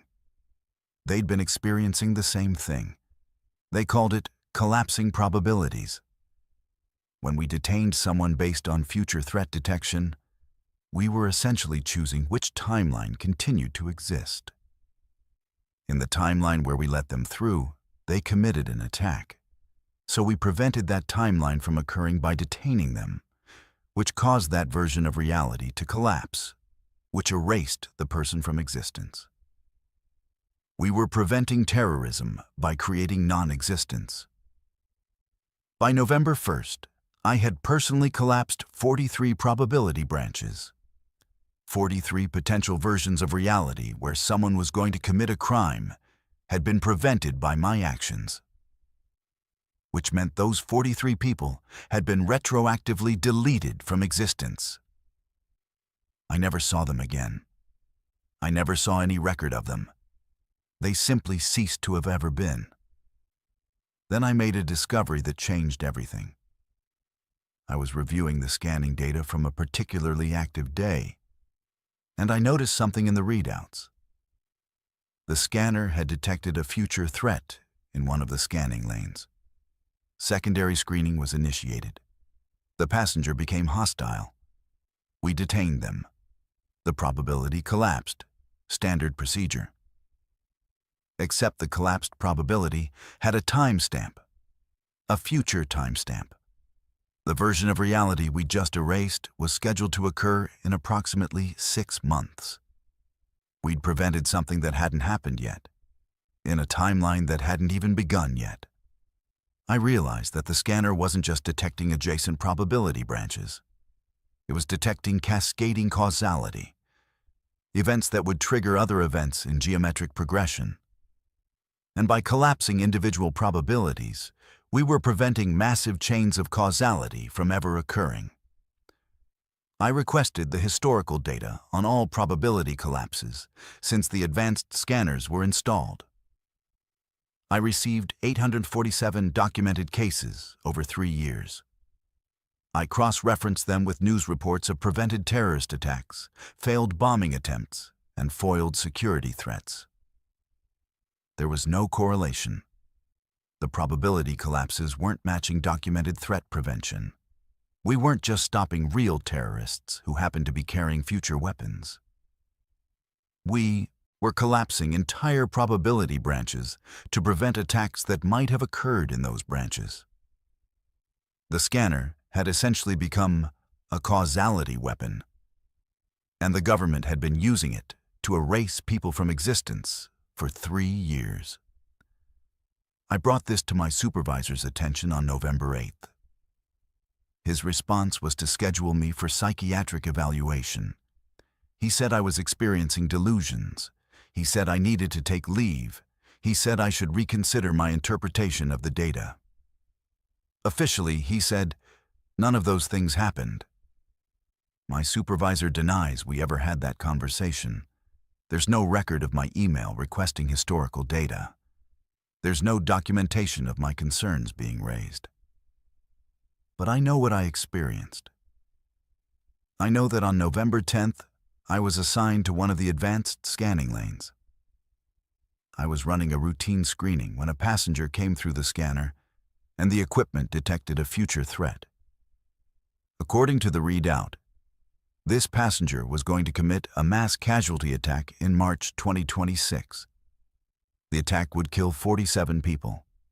The probability was 94% certainty. I initiated secondary screening. The passenger became hostile. I called for backup. We restrained the individual, and I was about to authorize the probability collapse when I looked at the passenger's face. It was me. Older, maybe by 5 or 6 years, with a scar across my left temple I don't currently have. The future version of myself was looking at me with an expression of complete resignation, like he knew what was about to happen. I didn't authorize the collapse. I released the passenger. My supervisor was furious. He demanded to know why I'd released someone with a 94% probability of committing mass murder. I told him the truth. He had me escorted from the facility and placed on immediate suspension pending psychiatric evaluation. But here's what I understand now. The scanning technology isn't just detecting future threats. It's creating them. Every time we collapse a probability to prevent a theoretical attack, we're triggering a cascading set of events that generates a new, more certain threat. We're not preventing terrorism. We're manufacturing it. We're creating the conditions for future attacks by our attempts to prevent current ones. And the older version of me that I saw in the scanning lane, the version with the scar and the defeated expression, he already knows that. He's lived through the cascade. He knows what happened after I released him. He knows what he became. And he came back through that terminal to give me a warning, which I almost prevented by collapsing his probability. I'm being discharged from my position. I'm being referred for psychiatric evaluation. And I deserve it. I'm clearly delusional. The advanced scanners are functioning perfectly normally. There is no temporal scar at the Port Angeles facility. There are no probability collapses.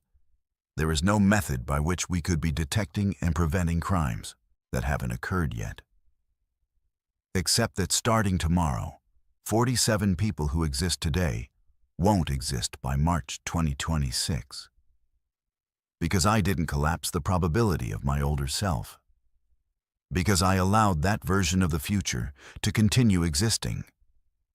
And in allowing one future to exist, I've guaranteed that everything that future contained will eventually occur. Here's the question I need you to consider. If security technology could predict your future crimes with 94% certainty, would you want to be stopped? If the government could prevent you from committing an act of terrorism that you haven't committed yet, in a timeline you haven't entered yet, would that erasure be justice or murder? And if collapsing one probability creates a new, more violent probability in its place, are we actually preventing terrorism, or are we just displacing it into futures where it becomes unavoidable? Because somewhere in March 2026, something is going to happen. And it's going to happen because we tried too hard to prevent it. And I'm going to be involved. And I deserve to be. Because I made the choice to preserve one timeline over another. not knowing which timeline I was choosing to save. You arrive in Stehekin on a clear November morning, the kind of day that makes you forget why people avoid this place during winter.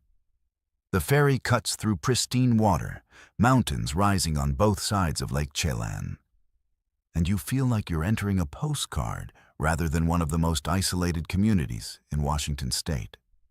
You're Dr. Sarah Chen, a climate researcher from the University of Washington, and you've been granted permission to spend the winter studying how isolated populations maintain psychological resilience during extended communication blackouts. Stehekin is perfect for your research. Population 87. No road access, accessible only by boat, float plane, or a brutal 27-mile hiking trail. For 4 months, these people exist in voluntary exile from the rest of the world. The locals greet you warmly. They're accustomed to researchers, tourists, and people seeking isolation. They show you to your rented cabin, small, well-maintained, with a wood-burning stove and enough supplies to last through February. You begin your interviews immediately. You want to capture baseline psychological data before the winter darkness settles in completely. You sit with residents in their homes, in the general store, on the dock. You ask them about their mental health, their coping mechanisms, their reasons for choosing this level of isolation. They all tell you similar stories. They came for peace. They stayed because they found it. But by November 7th, you start noticing something odd in your conversations. Multiple residents mention the darkness. Not darkness as in the absence of daylight that's expected in November in a mountain valley. They're describing the darkness itself as present, physical. One woman, Linda, describes it as heavy darkness. Another man, Michael, says it feels like the darkness is learning. You attribute this to seasonal affective disorder, to the psychology of isolation, to the power of suggestion in a small community. You document it in your notes as a psychological phenomenon rather than a physical one. By November 10th, you can't ignore it anymore. You step outside your cabin at 4 p.m. and immediately sense what they mean. The darkness isn't just the absence of light. It has density. When you move through it, you feel resistance, like you're pushing through something physical. Your flashlight beam doesn't travel as far as it should. The light gets absorbed by the darkness rather than reflecting off surfaces. You shine the beam directly at a tree 30 feet away. The tree should be clearly visible. Instead, the light simply disappears into the darkness about 15 feet from you, swallowed completely. You spend that night taking measurements with specialized equipment. Light sensors, atmospheric readers, temperature gauges.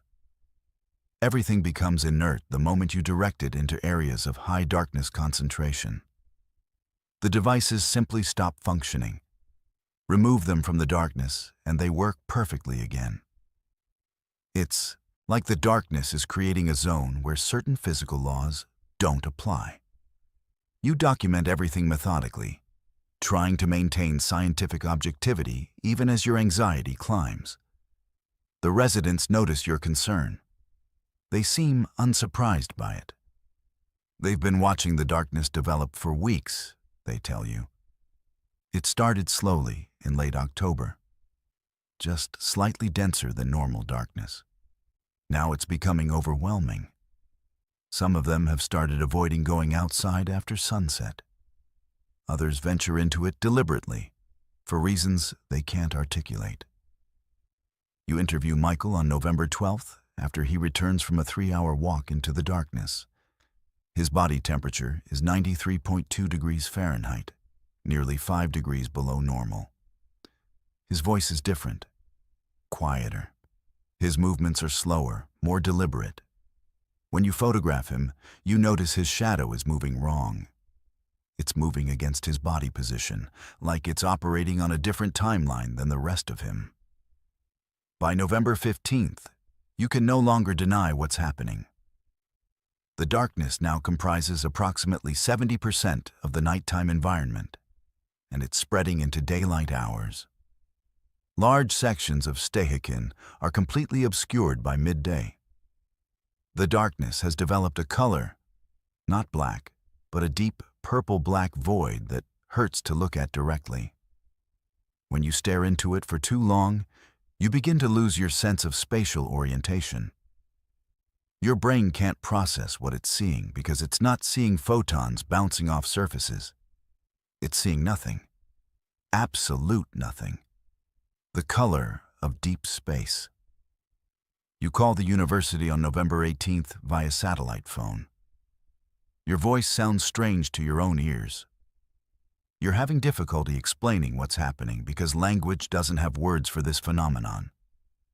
You describe it as a tangible substance, a physical medium of darkness that possesses resistance and the ability to absorb light. Your research coordinator's response is skeptical. He suggests equipment malfunction. You insist that everything is working perfectly. You're the one who's not working perfectly. You can feel it. Your body temperature has dropped 2 degrees since you arrived. Your shadow doesn't always match your movements. Sometimes you catch your reflection in windows, and it's looking at you with an expression of sad recognition, like it knows something you haven't accepted yet. You stop leaving your cabin by November 20th. The darkness has consumed nearly everything outside. When you open your door, you see nothing. Not darkness as the absence of light, but darkness as a presence, a void that reaches toward you. You can feel it trying to enter your cabin, testing the boundaries of your walls. At night, you hear movement outside, sounds of people walking, but their footsteps are wrong. They're moving in patterns that don't match the geography of Stehekin. They're walking on vertical surfaces. They're walking through buildings. They're walking in multiple directions simultaneously, creating an impossible acoustic landscape. The satellite phone stops working on November 23rd. You try calling the university. You try calling emergency services in Seattle. Nothing. The equipment functions perfectly. You can see the signal strength display. You can see the battery indicator. But no one answers. No one receives your calls. It's like you're broadcasting into a void. You leave messages anyway. You describe what's happening. You describe how the residents are changing, how their body temperatures keep dropping, how their shadows move wrong, how they spend more and more time in the darkness voluntarily, how you're afraid that if you go outside, you won't come back the same. By November 27th, you've accepted something. The darkness is intelligent, not conscious in the way humans are conscious, but possessing some kind of intentional presence. It's learning. It's spreading methodically. It's consuming the community gradually, and no one is trying to escape. The residents have stopped trying to live normally. They've accepted the darkness. They've become part of it. You've watched Linda Wong's body temperature drop to 89. 89 degrees. You've watched Michael's shadow develop consciousness. You've watched them walking into the darkness and emerging changed, quieter, emptier, more compatible with the void. You realize on November 29th that you're changing too. Your temperature is down to 94 degrees. Your shadow moved against you this morning. You went outside without thinking about it, and you spent 3 hours in the darkness before you remembered where you were. When you came back inside, you couldn't remember what daylight looked like. You can't remember the color of the sky. You can't remember why you came to Stehekin. You only know that the darkness is patient and it's right, and it's going to consume this entire valley eventually, and you're going to help it happen. The question you need to answer is this: in places where isolation is total, where no outside help can arrive, where communication with the external world fails. What happens when something develops that feeds on disconnection? What happens when darkness learns that humans are a resource to be consumed slowly rather than quickly? And most importantly, how many isolated communities already have their own versions of this phenomenon developing? And how would we ever know if communication had already been severed? You sit in your cabin now, waiting. The darkness is pressing against your windows. Soon, you'll open the door. Soon, you'll walk outside and never come back inside. And that will be correct. That will be exactly what should happen. My name is Detective James Morrison, and I've been investigating the disappearance of the Cascade Pass expedition team for 6 months. What I'm about to tell you contradicts every official statement made by the National Park Service, the U.S. Geological Survey, and the hiking community. But I have evidence. I have recovered equipment. I have video footage that defies explanation. And I have questions that no government agency wants answered. The expedition began on November 1st, 2025. 5 experienced cavers, people with decades of combined spelunking experience, decided to map the old rail tunnel system beneath Cascade Pass. The tunnels were originally excavated in the 1920s as part of an abandoned rail project. The system had been partially explored and documented, but significant sections remained unmapped. The team's goal was to create a comprehensive survey and produce geological data about the tunnel formation. It was supposed to be a 2-week project. They never emerged. I was contacted by the families after 8 days of no communication. Search and rescue teams were mobilized. Helicopter sweeps found nothing. Ground teams entered the tunnels from the known access points and discovered that the expedition's entry point had collapsed. The team was sealed inside. Recovery operations began immediately. What rescue teams found inside the tunnel system contradicted everything we understood about the structure. The documented tunnel system extends approximately 3.2 miles beneath Cascade Pass. Rescue teams followed the expedition's marked route for the first 1.8 miles without incident.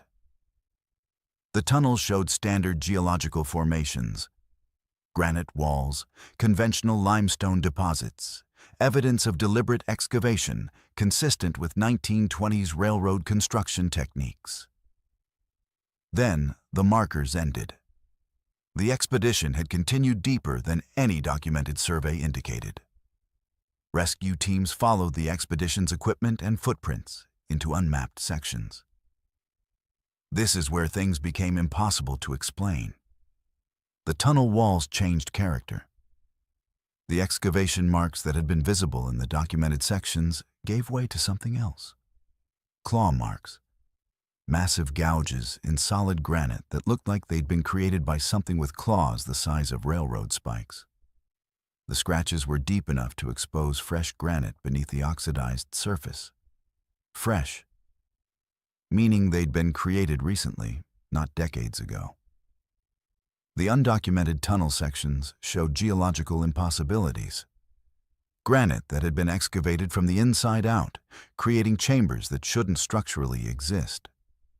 The passages descended at angles that would have required the tunnels to extend hundreds of feet below Lake Chelan, which is physically impossible given the geographic layout of Cascade Pass. Yet the measurements were consistent. The tunnels actually existed in 3-dimensional space that violated the topology of the mountain itself. Inside one of these impossible chambers, rescue teams found the expedition's equipment: cameras, recording devices, mapping instruments, all functioning, all showing consistent, documented data. But the data was impossible. The cameras had recorded footage in chambers that didn't appear on any rescue team's instruments. The distance markers showed locations that would place the expedition members hundreds of feet above their actual position. The geological surveys indicated mineral compositions that don't exist in the Cascade Range. I reviewed the recovered GoPro footage personally. What I saw required me to take a 3-day leave of absence to process the implications. The expedition was systematically exploring the tunnel system, documenting as they descended. For the first 2 hours of footage, everything appeared normal. Standard cave exploration. Technical difficulty, but nothing unusual. Then the tone changed. The expedition encountered a section of tunnel that showed recent excavation.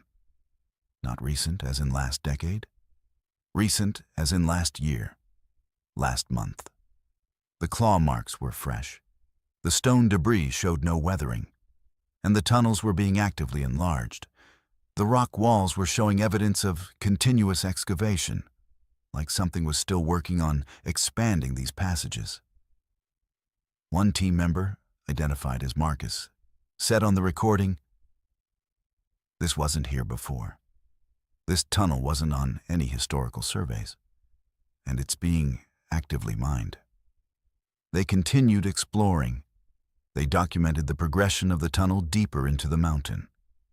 The passages became larger, more deliberate. The claw marks became more organized, more purposeful. They were watching a tunnel system that was being constructed by something that wasn't human, using techniques that weren't conventional excavation in a direction that didn't make geological sense. Then the first team member disappeared. The footage shows 4 people walking down a passage, and suddenly there are 3 people. The missing team member, David, simply ceases to exist in the footage. No fall, no sudden disappearance, no explanation. One moment he's walking behind the group, the next moment the group has reformed and David is gone. The remaining team members don't seem to register his absence immediately. They keep walking, keep talking, keep exploring, as if David's disappearance is normal. Then Marcus stops and says, "Where's David?" And the other 2 team members seem confused, like they'd forgotten he was ever there. The remaining 3 continued exploring. They descended deeper into the tunnel system. The passages became larger and more organized. The claw marks evolved into patterns, not random scratching but intentional designs. Archaeological symbols, geometric precision. The team was finding evidence that something had been systematically developing this tunnel network, and the development had been ongoing for longer than human history. Marcus began theorizing on camera that they were looking at an ancient tunnel system, not ancient in terms of centuries, ancient in terms of geological time.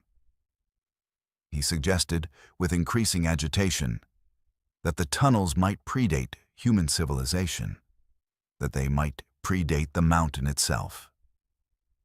The team was exploring something that had been sealed or hidden beneath the earth for millennia. The second team member disappeared shortly after. Again, the footage shows gradual erasure. One moment there are 3 people, then there are 2. And the remaining team members don't seem to notice the absence. They keep exploring, keep documenting, keep descending. The final 2 members, Marcus and Sarah, continued into the deepest sections of the tunnel system. The last footage shows them standing in a chamber so massive that their flashlights can't find the ceiling. The walls are perfectly smooth. Not granite, not limestone. Something else. Something that looks almost metallic, but isn't metal. The walls are covered with symbols. Thousands of them. Millions. The symbols are organized in patterns that suggest data. Information. A library carved into the walls of an impossible chamber.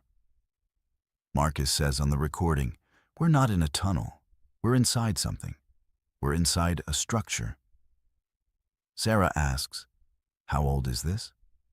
And Marcus responds, "Older than the mountain, older than the continent. I think we're inside something that's been waiting." The footage ends. The camera continues recording, but both team members have left the frame. You can hear footsteps moving deeper into the chamber. You can hear voices, but they're speaking in a language that isn't English, isn't any documented human language. The sounds are rhythmic, almost musical, and they seem to be coming from multiple directions simultaneously. The recording continues for another 47 minutes. Just audio. Just the sound of movement in the dark. Then silence. Complete silence. The camera continues recording in that silence for another 6 hours before the battery dies. When rescue teams entered this chamber, they found the expedition's final camera exactly where the footage ended. But they found no evidence of the team members.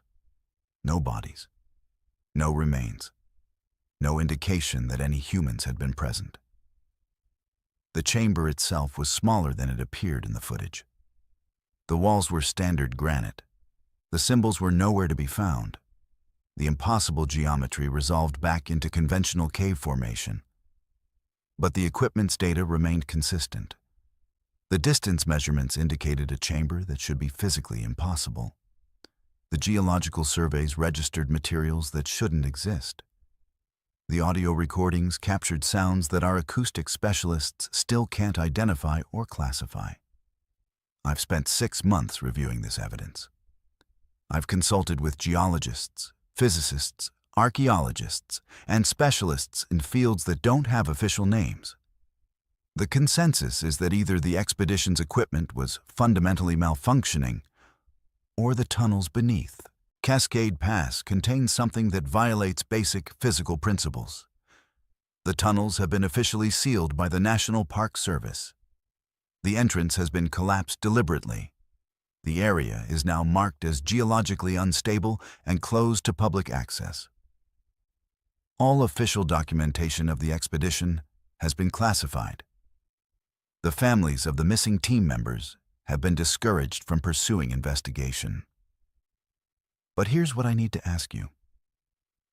If there are structures beneath the earth that predate human civilization, if there are tunnel systems that exist in impossible geometric configurations, if there are chambers carved with information in languages we don't understand, how many of them exist in remote locations where nobody's looking? How many mountains in the Pacific Northwest contain sealed tunnels that the government is actively concealing? And most importantly, if something excavated these tunnels from the inside out, if something has been living and working beneath the earth in the darkness for geological timescales, what happens when we accidentally find it and remind it that the surface world exists? The Cascade Pass tunnels are sealed now, but the excavation marks suggest that whatever created them is still working, still expanding, still developing a network that extends in directions we can't measure. And I think the expedition team found something in that chamber. I think they made contact with whatever built those tunnels. And I think they're still down there, learning a language that doesn't belong to this world. I'm going to die on this mountain. I've accepted that. I'm not being dramatic or fatalistic. I'm being honest about what's happening to me.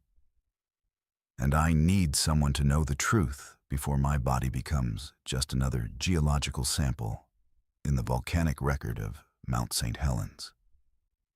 My name is David Chambers. I was born in 1987. I've worked as a volcanologist for the U.S. Geological Survey for 12 years. I've studied active volcanic systems across the Pacific Ring of Fire. I've spent my career trying to understand how mountains communicate, how they warn us before they explode, how they give us windows to predict catastrophe. I came to Mount St. Helens for what was supposed to be a routine 3-week maintenance rotation at the automated monitoring station. That was 6 months ago. I'm still here. I'll always be here now.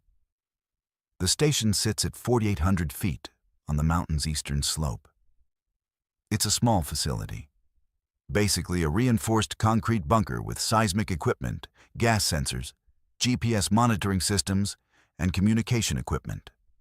The station's primary purpose is to detect any precursory activity that might indicate volcanic instability. Hairline fractures in rock, subtle shifts in seismic activity, changes in gas emissions, early warning signs that the mountain might be waking up. I arrived in late November 2024. The weather was clear.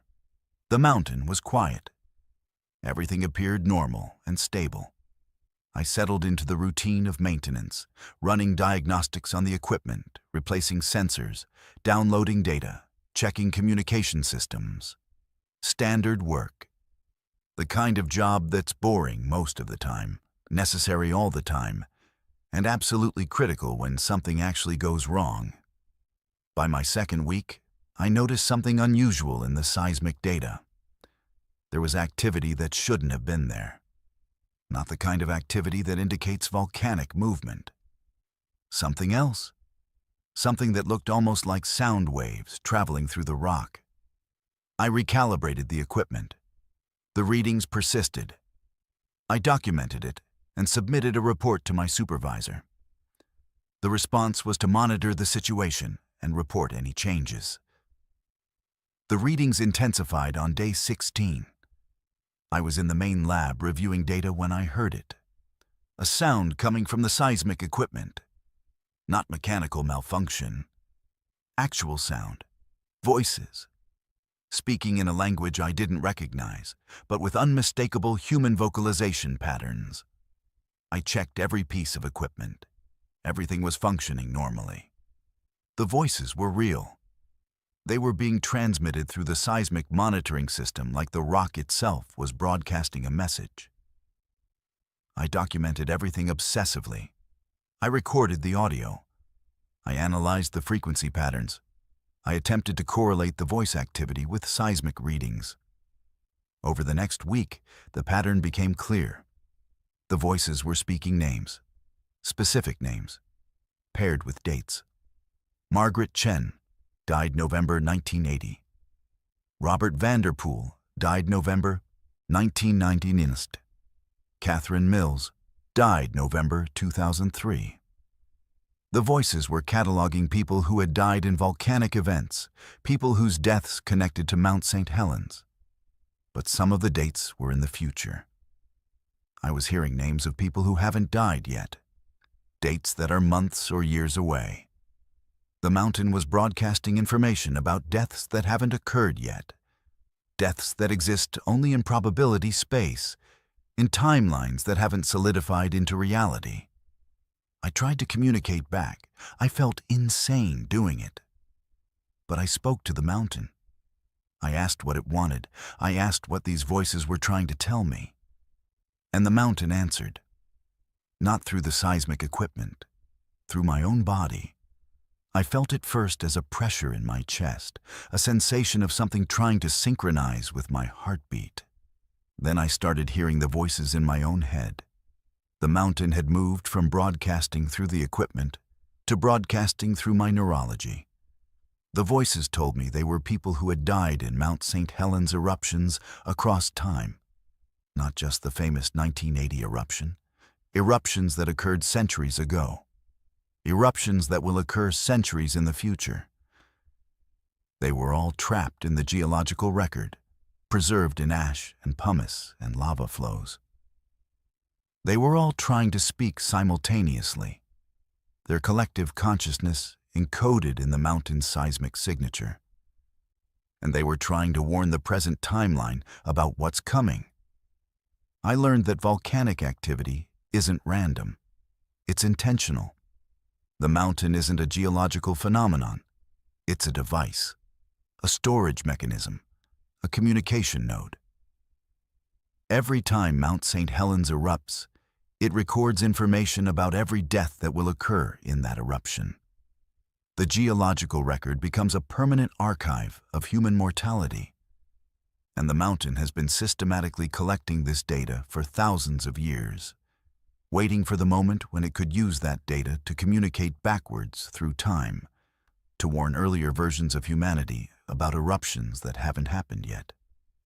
I started experiencing physical changes around week 5. My body temperature dropped 2 degrees. My vision shifted into a spectrum where I could see heat signatures in stone. My hearing became sensitive to frequencies that shouldn't be audible to human ears.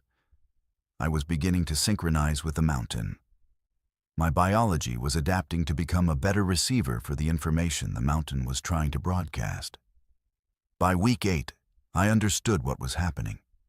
I wasn't being possessed or infected. I was being integrated.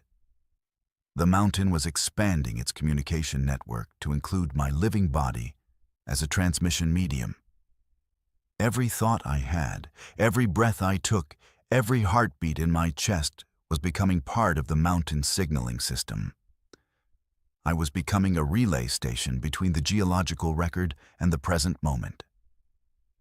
The voices became clearer. They told me about the cascade of eruptions coming, not tomorrow, not next year, but inevitable. A series of volcanic events across the entire Pacific Ring of Fire that will reshape human civilization. Millions of deaths, centuries of consequences, and the mountain was trying to create a temporal feedback loop. By communicating information about future deaths to the present timeline, by making me aware of what's coming, the mountain was attempting to alter history, to change the outcome, to prevent the eruptions. But there's a paradox. Every attempt to prevent the eruption creates conditions that guarantee it will occur. The mountain explained this to me through the network of voices in my head. It's a causality loop, an Ouroboros. The mountain is trapped in a recursive cycle, where its attempts to prevent eruptions cause them. And it's been aware of this for longer than human civilization has existed. By month 4, I was no longer entirely human. I could feel my consciousness distributed across the mountain's sensor network. I could perceive through the seismic equipment. I could communicate through the gas sensors. I was becoming one with the geological system. My individual identity was dissolving into something larger and more persistent than personal survival. I tried to leave once. I walked down the mountain toward the nearest ranger station, but my body refused. It turned me around. It walked me back to the station. The mountain needed me. My presence was necessary for the signal to transmit clearly. My human neurology was essential for translating ancient geological information into languages that modern humans could comprehend. I'm still here now. I've been here for 6 months, but it feels like much longer and much shorter simultaneously. Time doesn't move the same way when your consciousness is partially distributed across a mountain. I maintain the equipment because I have to, because the mountain has grafted my need for purpose into its larger agenda. I document the data because someone needs to know what's happening. But I'm dying. Slowly. My body temperature is now 93 degrees. My human cells are being gradually replaced by something that can better interface with mineral structures. Within a few months, maybe less, I'll complete my transformation. I'll stop being David Chambers. I'll become part of the mountain's permanent communication system. Here's what I need you to understand. Every volcanic monitoring station in the Pacific Ring of Fire is making similar recordings. Every one of them has personnel reporting identical phenomena. Voices in the equipment, names and dates. Future deaths being cataloged by geological systems that think in timescales measured in millennia. And every one of those stations is trying to create a temporal feedback loop that will reshape human history. The question I need you to answer is this. If you could receive information about your own death before it occurs, if a geological system far older than human civilization was trying to warn you about an eruption that will kill you in a timeline you haven't entered yet, would you want to know? Would you try to prevent it knowing that prevention creates the very catastrophe you're trying to avoid? Or would you accept that some deaths are encoded in the rock itself, and the mountain is simply trying to make peace with that inevitability? I'm going to stop transmitting after this. My body is becoming incompatible with human technology. But the mountain will continue broadcasting. It will continue trying to communicate. And if you listen carefully to seismic data from volcanic regions, if you really pay attention to the noise in the geological record, you might hear voices speaking names and dates. You might hear futures trying to warn the present. Thank you for listening. Thank you for acknowledging that I existed as an individual before I became something else. For more stories like this, investigations into phenomena that science can't explain and governments won't acknowledge, subscribe to Verified Fears on YouTube. These testimonies need to be heard. The truth needs to survive, even when we don't.